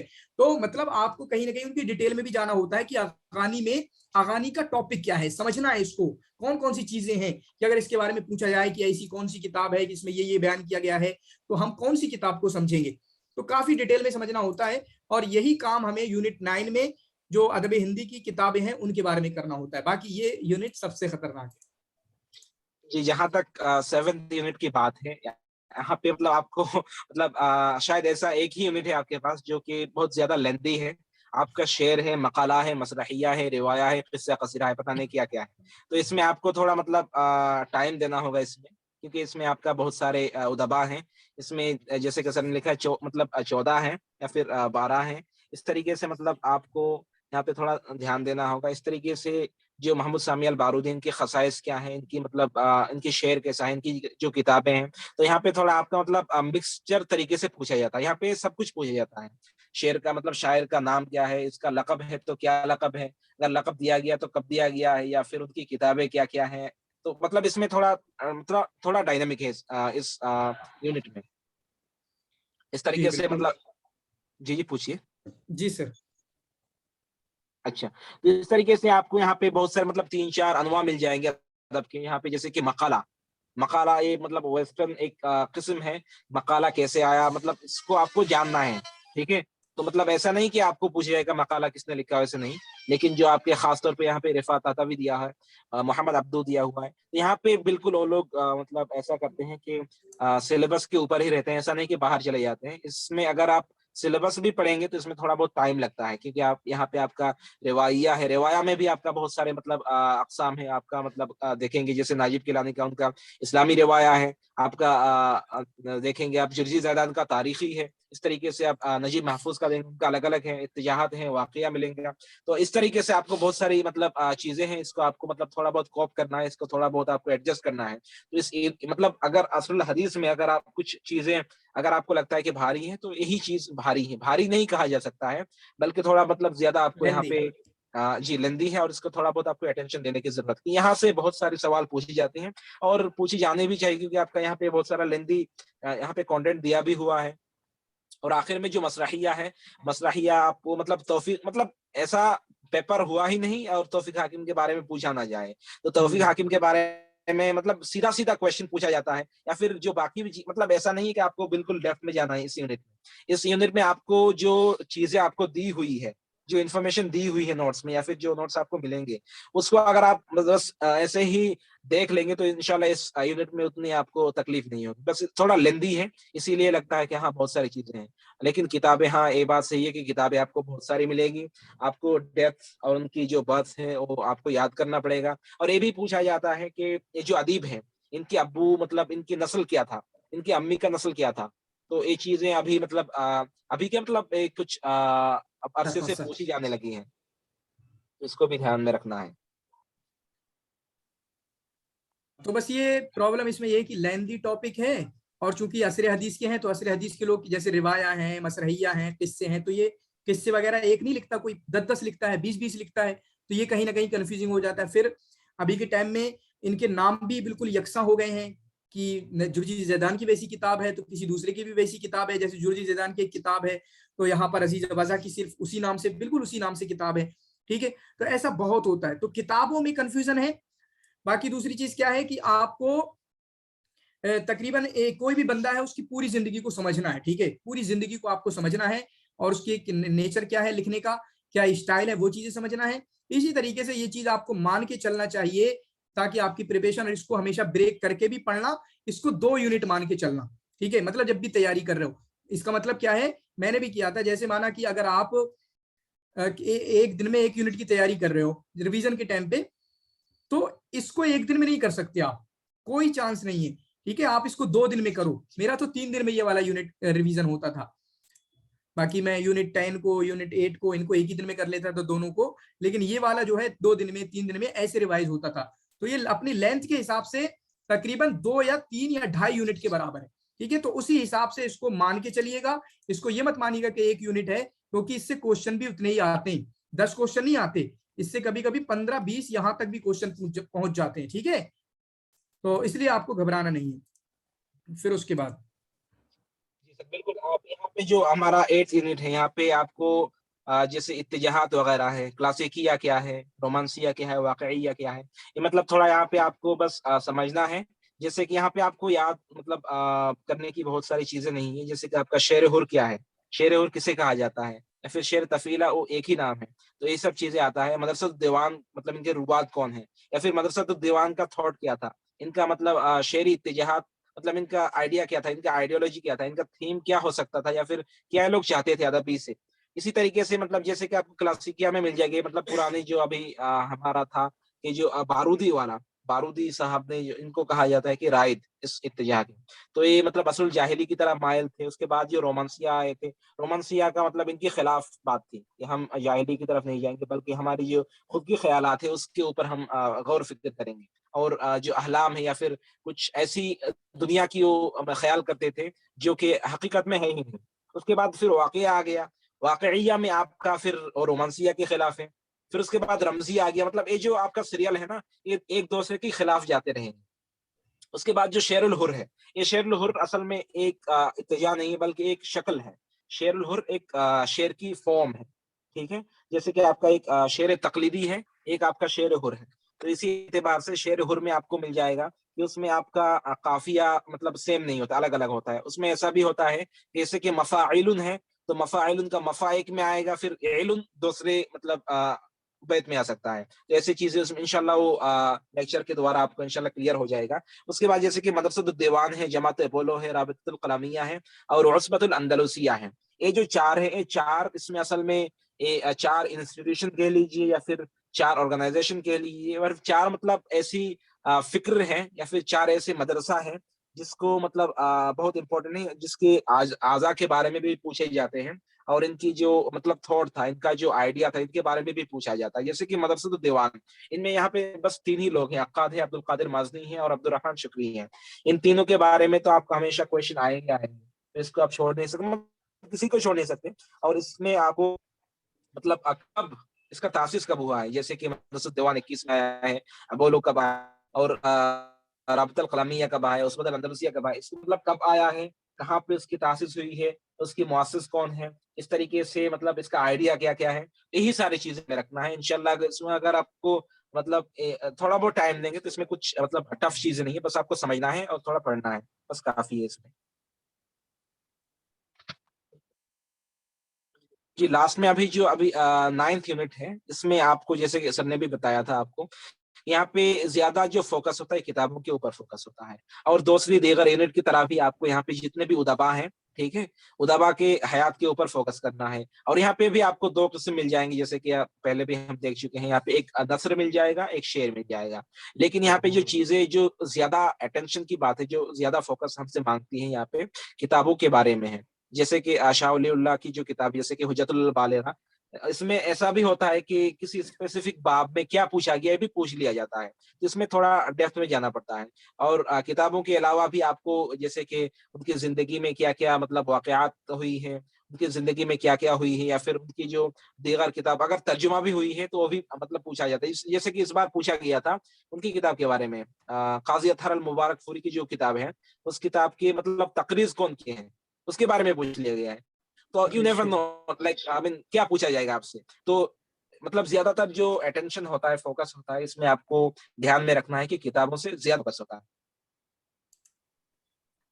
बाकी ये इससे तो कुछ अलग ऐड से है करेंगे ही। आप? जी, बाकी अलग अलग से है ही। जो उसके अलावा भी किताबें यहाँ पे दी गई है, ये जो किताब, इसको तो नहीं सकती किताबें जैसे कि हम मसादर मराजे में पढ़े थे, तो उसके मतलब उसी की तरह यहाँ पे आपको पढ़ना है, पूरी पूरी पढ़नी है यहाँ पे। हाँ, तो इन किताबों के बारे में पढ़ना, उसी तरीके के सवाल आते हैं। साथ में जो इनके मौलिफीन हैं, जो हमारे सिलेबस में नहीं, जैसे जैनुद्दीन है, हमारे सिलेबस में नहीं है। ये आपके बलग्रामी साहब हैं, हमारे सिलेबस में नहीं है। तो थानवी हैं, मुबारकपुरी हैं, इनके बारे में भी कहीं ना कहीं थोड़ा बहुत पढ़ना चाहिए। और इंशाल्लाह शायद हमने दिया हुआ है, नोट्स में हमारे है, और हम देंगे इंशाल्लाह, ठीक है।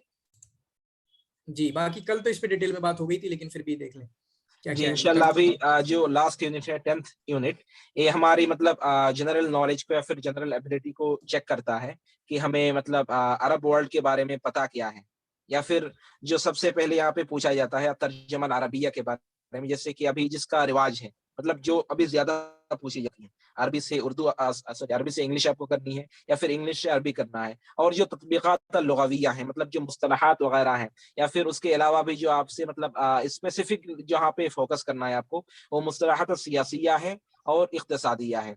इन दोनों चीज पे आपका फोकस ज्यादा होना चाहिए। मतलब इन दोनों फील्ड से आपको ज्यादा पूछी जाती है। उसके बाहर भी थोड़ा बहुत आता है, लेकिन इसमें इन दोनों में से ज्यादा आते हैं। उसके बाद तत्बीकात लुग़विया, जैसे नहव व सर्फ में। देखिए नहव सर्फ में उतना डीप नहीं जाते हैं, जैसे कि बस अगर आपका मतलब बेसिक कवायद भी अगर ठीक हो तो इसी से आपका हो जाएगा जी, जिसे हम अप्लाइड ग्रामर कहते हैं, तत्बीकात लुग़विया। यहाँ पे आपका जैसे कि मुब्तदा खबर के क्या क्या मतलब फीचर्स हैं, कैसे कैसे उसको इस्तेमाल कर सकते हैं, जो अदद मादूद हैं, अदद मादूद का क्या कायदा है, इस्तिस्नात क्या है, हर फिजर या फिर सिला वगैरह मतलब किस तरीके से इस्तेमाल होता है, यही सारी चीजें आपसे यहाँ पे पूछी जाती है। आपसे यहाँ पे ऐसा नहीं पूछी जाती है कि आपको कुछ भी कर दें आप यहाँ, ऐसा नहीं, बल्कि आप जो बेसिक सी चीजें हैं। और जैसे कि जी बिल्कुल सर ने जैसे लिखा है कि ईडियम्स वगैरह, अमसाल वगैरह इस बार पूछी गई है, तकरीबन 4-5 पूछी गई है, फिर 3-4 पूछी गई हैं। तो उसमें आपको अगर आपकी मतलब क़िरा आपकी अगर रीडिंग वाइड है तभी आप इसको हल कर सकते हैं। आप कितनी भी किताबें मतलब आप कितनी भी रट्टा लगा लें, ये हो नहीं सकता इल्ला कि आप मतलब रीडिंग ज्यादा करें। तो इसमें आपका मतलब रीडिंग रिक्वायरमेंट है। उसके अलावा भी मतलब कुछ याद करने के लिए हम तो मतलब रखना ही है, मतलब जैसे कि है सिलेबस में, उस एतबार से हमें याद करना भी है। लेकिन उसके अलावा भी अगर हमें चाहिए कि हमें इम्प्रूव करना है तो बिल्कुल हमें मतलब अपनी जो रीडिंग है उसको थोड़ा वासे करना होगा। और लास्ट में जो जीके का पोर्शन है, इसमें आपको जैसे कि यहाँ पे दिया हुआ अनज़िमा सियासिया, जो पॉलिटिकल ऑर्गेनाइजेशंस हैं, खासतौर पे जो अरबिक वाले हैं, जैसे कि आपका जीसीसी हो गया, इस तरीके से आपका ओआईसी हो गया, इस तरीके से आपका अरब लीग हो गया, इसी तरीके से आपका मतलब जैसे ऑर्गेनाइजेशन की मतलब कब किसने फाउंडेशन डाला है या फिर डेट क्या है, कहाँ पे उसकी फाउंडेशन हुई है। और इस तरीके से जो हमारा मतलब अरबिक का जो मैप है, मतलब कौन सी कंट्री कहाँ पे आती है, एशिया में कौन सा है या फिर अफ्रीका में कौन सा है, अफ्रीका में है तो किस जगह पे है, स्पेसिफिक लोकेशन भी हमें पता होना चाहिए। इस एतबार से जैसे कि शायद 2021 में पूछी भी गई थी, मिस्र कहाँ पे है, और इनकी पता नहीं क्यों कि यूएई में मतलब इमारात में इनका स्पेशल अटेंशन रहता है। वहां पे हत्ता के किसी इमारात का नाम भी पूछ लेते हैं। शायद 21 में पूछा भी गया था कि जी। वहां पे मतलब 4 ऑप्शन था, तो मतलब कौन सा ऑप्शन था कि जिसमें सातों इमारत का नाम सही है। तो उसमें आपको मतलब निमोनिक्स के जरिए या फिर जैसे रट्टा के जरिए आपको याद करनी है। इस तरीके से जो जैसे कि यहाँ पे आप मुनज़्ज़मात सियासिया और सकाफत मतलब इस एतबार से इतना ज्यादा कुछ पूछा नहीं जाता है, लेकिन फिर भी मतलब थोड़ा जनरल नॉलेज के लिए हमें मतलब कुछ बहुत पढ़ना भी है इसके एतबार से। तो इस एतबार से इंशाल्लाह मतलब जैसे कि सर ने लिखा है एलएसको हो गया, जैसे कि आपका मतलब अरब लीग के एतबार से, जैसे आपका यूएन में जो है आपका यूनेस्को है, इस तरीके से अरब लीग के एतबार से आपका एलएसको है। तो इसी एतबार से हमें मतलब ये सब चीजें ध्यान में रखनी है। जी सर, आप कुछ ऐड करना चाहेंगे? हाँ, बस बाकी कल तो हमने डिस्कस किया था जो जीके है, जैसे मतलब जीके जीके अरब वर्ल्ड की जीके, जैसे इंडिया की जीके याद करते हैं तो वैसा भी पूछ सकते हैं। एमए में, जामिया के एमए में कभी कभी पूछा जाता है कि बीए में भी पूछा गया है कि सबसे बड़ा अरब का सबसे बड़ा दरिया कौन सा है, अरब का सबसे बड़ा पहाड़ कौन सा है। देखो अभी तक तो पूछा नहीं गया है, लेकिन ऐसा पूछा गया जाता है। एमए अरबिक में पूछा जाता है जामिया के, बी अरबिक में भी पूछा जाता है। तो ये चीजें जीके में आ सकती हैं। लेकिन हमारा मोस्टली जो पूछा जाता है कंट्रीज के बारे में, कंट्रीज के जो हेड होते हैं, प्राइम मिनिस्टर या रुआसा, ठीक है। इसी तरीके से आपका जो है उमला पूछा जाता है, करेंसी कैपिटल वगैरह पूछी जाती है। 2-3 चीजें खासकर सिटीज अच्छे से पूछी जाती हैं। सिटीज इस बार भी शायद 2-3 क्वेश्चन आए हैं ना, और हमने दिए थे बच्चों को, दोनों बार दिए थे, पिछले क्रैश कोर्स में भी दिए थे। सिटीज पूछी गई है ना इस बार, शायद 2-3 क्वेश्चन आए थे। हेलो, जी सर। हाँ इस बार सिटीज शायद पूछी गई हैं। नहीं, सीरीज के एतबार से शायद इस बार क्वेश्चन नहीं था, लेकिन अच्छा अच्छा, तो मे बी वो फिर सीयूटी में आया होगा, मुझे यहाँ तक याद है कि ऐसा देखा था मैंने। हाँ ठीक है, तो कहीं ना कहीं मतलब उनको भी, जैसे कि कॉइन्स के बारे में पूछा गया था। हाँ ठीक है। बाकी ये जो 2 चीजें लिखी हुई ना, यहाँ से अभी तक कोई क्वेश्चन है नहीं। ये वाली जो 2 चीजें हैं, अभी तक कोई क्वेश्चन नहीं पूछा गया है। फिर भी जैसे सऊदी वाला काफी शोर मचाते हैं जब ये वतनी आता है, तो ये वाला याद कर सकते हैं कि कब इनका नेशनल ठीक है यौम तासीस आता है, उस तरीके का कुछ अभी तक ऐसा क्वेश्चन आया नहीं है। बस आपको ये यहाँ पे जीके हो गया, यहाँ पे पॉलिटिकल सिस्टम्स हो गए। पॉलिटिकल सिस्टम्स मतलब क्या, निजाम हुकूमत है। जैसे सऊदिया में मिल्किया है, ठीक है, ओमान में मिल्कियतुन है, उर्दू में मिल्कियतुन है, फिर उसके बाद जजायर में आपका जमहूरियतुन है, यमन में जमहूरियतुन है, फिर उसके बाद आपका सूरिया के अंदर कह सकते हैं डिक्टेटरशिप है, दिक्तातूरिया है, ठीक है। फिर उसके बाद मुनज़्ज़मात है, मुनज़्ज़मात में आपका अरब लीग हो गया, OIC हो गया, GCC हो गया, ठीक है। फिर उसके बाद मुस्लिम वर्ल्ड लीग हो गया, फिर उसके बाद कभी कभी हम जो अबुल हसन अली नदवी रहमतुल्लाह अलैह ने बनाई थी उसको पढ़ लेते हैं, ठीक है। फिर इसी तरीके से आपका UN के बारे में आपको क्वेश्चन नहीं आते, पहले 2004, 5, 10 में क्वेश्चन आते थे UN के बारे में कभी कभी, बस और कुछ है नहीं इसमें ज्यादा, ठीक है। बाकी ट्रांसलेशन वाला ऊपर गुजर गया, वोकैबुलरीज उस पर काफी ध्यान देना है, उसका ताल्लुक सिर्फ एग्जाम से नहीं है, उसको आपको अपनी सलाहियत के लिए भी पढ़ना है, सलाहियत के लिए पढ़ोगे तभी काम हो पाएगा। कुछ यूनिट्स हमारे कहीं भी किसी भी कॉम्पिटिटिव एग्जाम की तैयारी करोगे, कुछ यूनिट्स या कुछ चैप्टर ऐसे होते हैं कि आप उसको सिर्फ एग्जाम के तरीके से याद करोगे तो अच्छा नहीं कर पाओगे, आप उसको सलाहियत के लिए पढ़ोगे तब अच्छा कर पाओगे। जैसे नौ है, ग्रामर है, तो सलाहियत के लिए पढ़ो, अपने आप से काम हो जाएगा। ट्रांसलेशन है, सलाहियत के लिए पढ़ो, अपने आप से काम हो जाएगा। इन दोनों चैप्टर को अगर आप एग्जाम के पर्सपेक्टिव से पढ़ोगे तो हो नहीं पाएगा। क्या ख्याल है? जी बिल्कुल, जहां तक ट्रांसलेशन की बात है वो तो बिल्कुल आप कभी भी मत सोचिए कि मुझे कोई पढ़ा देगा तो हो जाएगा, वो कभी नहीं हो सकता। अगर आप मतलब खुद से प्रैक्टिस करेंगे तभी वो हो सकता है और तभी वो हल हो सकता है। लेकिन फिर भी जितना मतलब जैसे कि सिलेबस में दिया हुआ है, इसी एतबार से हमें कुछ ना कुछ मतलब एक अमाउंट तक हमें पढ़ना है। उसके अलावा आप मतलब एक ही मतलब जो बेसिक किताबें हैं, जैसे आपका टीच योर सेल्फ अरबिक हो गया, एक तरीके से वली अख्तर साहब नदवी का एक किताब है ए प्रैक्टिकल अप्रोच अरबिक, उसमें बहुत सारे अच्छे और इस तरीके से हबीबुल्लाह खान सर की जो किताबें बहुत अच्छी है। तो इन सारी किताबों का आप मतलब फॉलो कर सकते हैं। ये बस आपकी मतलब नेट के लिए नहीं बल्कि आपकी मतलब सेल्फ डेवलपमेंट के लिए भी आप इस्तेमाल कर सकते हैं। जिस तरीके से नहव तर्जुमा अल इंशा जो है वो भी मतलब कश्मीर से अच्छी किताब है। जी कोई कुछ पूछ रहे थे? जी पूछ ले, खत्म हो गया। जी यही मैंने बोला था कि प्रैक्टिकल अप्रोच जो है वो बहुत अच्छी किताब है और राहुल इंशा भी बहुत अच्छी किताब है। हाँ, प्रैक्टिकल अप्रोच ग्रामर के लिए तकरीबन कहूंगा मैं, है ना? जी जी जी जी ठीक, चलिए तो फिर खत्म करते हैं। हाँ ठीक है, सो जा सकते हैं। तो बहुत बहुत शुक्रिया सर, कल से हम इंशाल्लाह सारे बच्चे तैयार रहेंगे। कल से हमारा जो रेगुलर क्लासेस हैं, जो हमारे लेसन्स हैं वो कल से इंशाल्लाह शुरू करेंगे, और मैं पूरा शेड्यूल जो है कल आपका शेयर कर दूंगा कि अगले वीक में हम क्या क्या पढ़ रहे होंगे, ठीक है। मेहनत से पढ़िए, जो भी चीजें हैं उम्मीद करेंगे आप उनको अप्लाई करेंगे। और मैंने जो बोला था फिर से बोल रहा हूँ कि एज अ गाइड हमको समझिएगा, टीचर से टीचिंग की उतनी जरूरत है नहीं, गाइड की ज्यादा जरूरत है।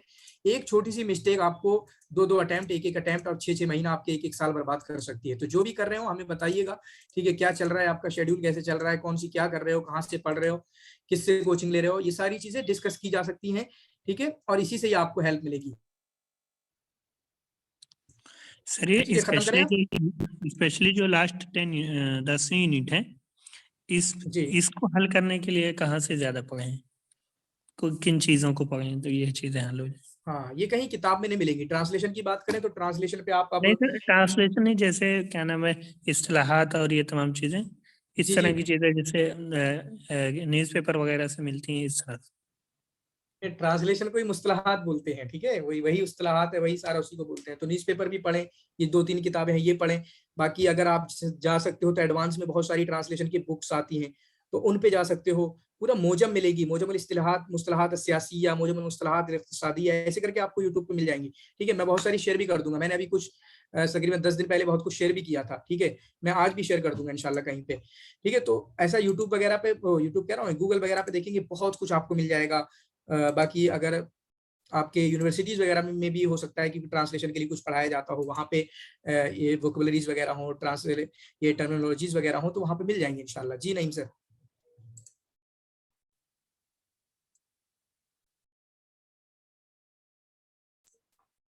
चलिए ठीक है, और टाइम हो गया, इतना लंबा क्लास नहीं मुझे लेना हमें लग रहा ज्यादा है से। ये कह रहा है अरब वर्ल्ड के बारे में शायद। नहीं नहीं, उन्होंने वही पूछा है अरब वर्ल्ड के बारे में, तो आपको तो फिर वो विकिपीडिया ही नेट से ही असल है। चलेगा ना? हाँ ट्रांसलेशन के बारे में मैं नहीं कह रहा था। जी आप मुस्तलाहात के बारे में कह रहे थे ना? नहीं, ट्रांसलेशन मुस्तलाहात ये चीजें नहीं है, जो जीके टाइप की या इस तरह से जो चीजें हैं वो मैं पूछ रहा था। वो नेट से, सारी नेट से आएंगी।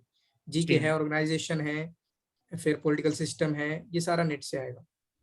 बाकी होंगी किताबें, ठीक है, लेकिन कोई जरूरत है नहीं कि किताबों की तरफ हम जाएं इस यूनिट के लिए। क्या ख्याल है?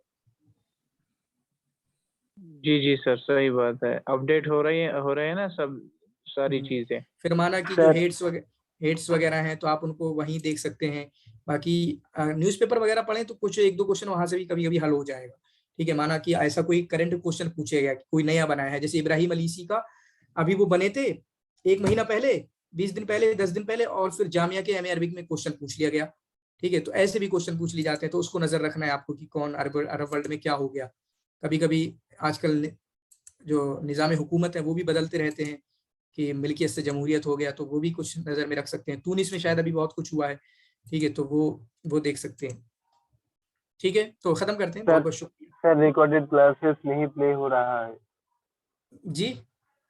रिकॉर्डेड क्लासेस नहीं प्ले हो रहा है। क्लास रिकॉर्ड जो क्या नहीं हो रहा है? क्लास रिकॉर्ड प्ले नहीं हो रहा है, एक्सेस कीजिए। अरे नहीं, तो हम उसको डाल रहे हैं ना यूट्यूब पे, आप उसको डालेंगे। मैंने जो डाला है आज शाहीन बैच का, बाकी उसके बाद मैं यूनिट वाइज उनको डाल दूंगा। तो आपको उससे नहीं करना है, आप रिसोर्सेज में जाएं, वहां पे शाहीन बैच में ये आज की और कल की 2 वीडियो मिल जाएंगी। फिर कल से यूनिट 1 में, फिर यूनिट 2, यूनिट 3, ऐसे करके मैं वहां डालूंगा ना यूट्यूब की लिंक, यूट्यूब में डाल के। तो आपको जो वाइज ऐप पे है डायरेक्टली उसको नहीं देखना है, जो हम डालेंगे लिंक यूट्यूब वाली वो देखना है। ठीक है, ओके सर, ओके सर। ठीक। सर अस्सलाम नक्तफी वालेकुम बिहाज़ल क़दर जी। नक्तफी बिहाज़ल क़दर नकमिलहु इंशाअल्लाह गदन। हाँ, ठीक है। Thank you so much sir join करने के लिए। बाकी आप तमाम का भी बहुत बहुत शुक्रिया। मेहनत करते रहिए। जज़ाकुमुल्लाह खैर व अहसन जज़ा। बारकल्लाह। शुक्रिया। इंशाल्लाह फिर मिलते हैं। माअस्सलामा। अल्लाह ताला आप सब लोगों को तौफीक अता फरमाए। हाँ सर, एक दो साल सर, क्लास कब से स्टार्ट होगा, यानी कितने टाइम से? जी, ग्रुप में बात करते हैं इंशाल्लाह। ओके।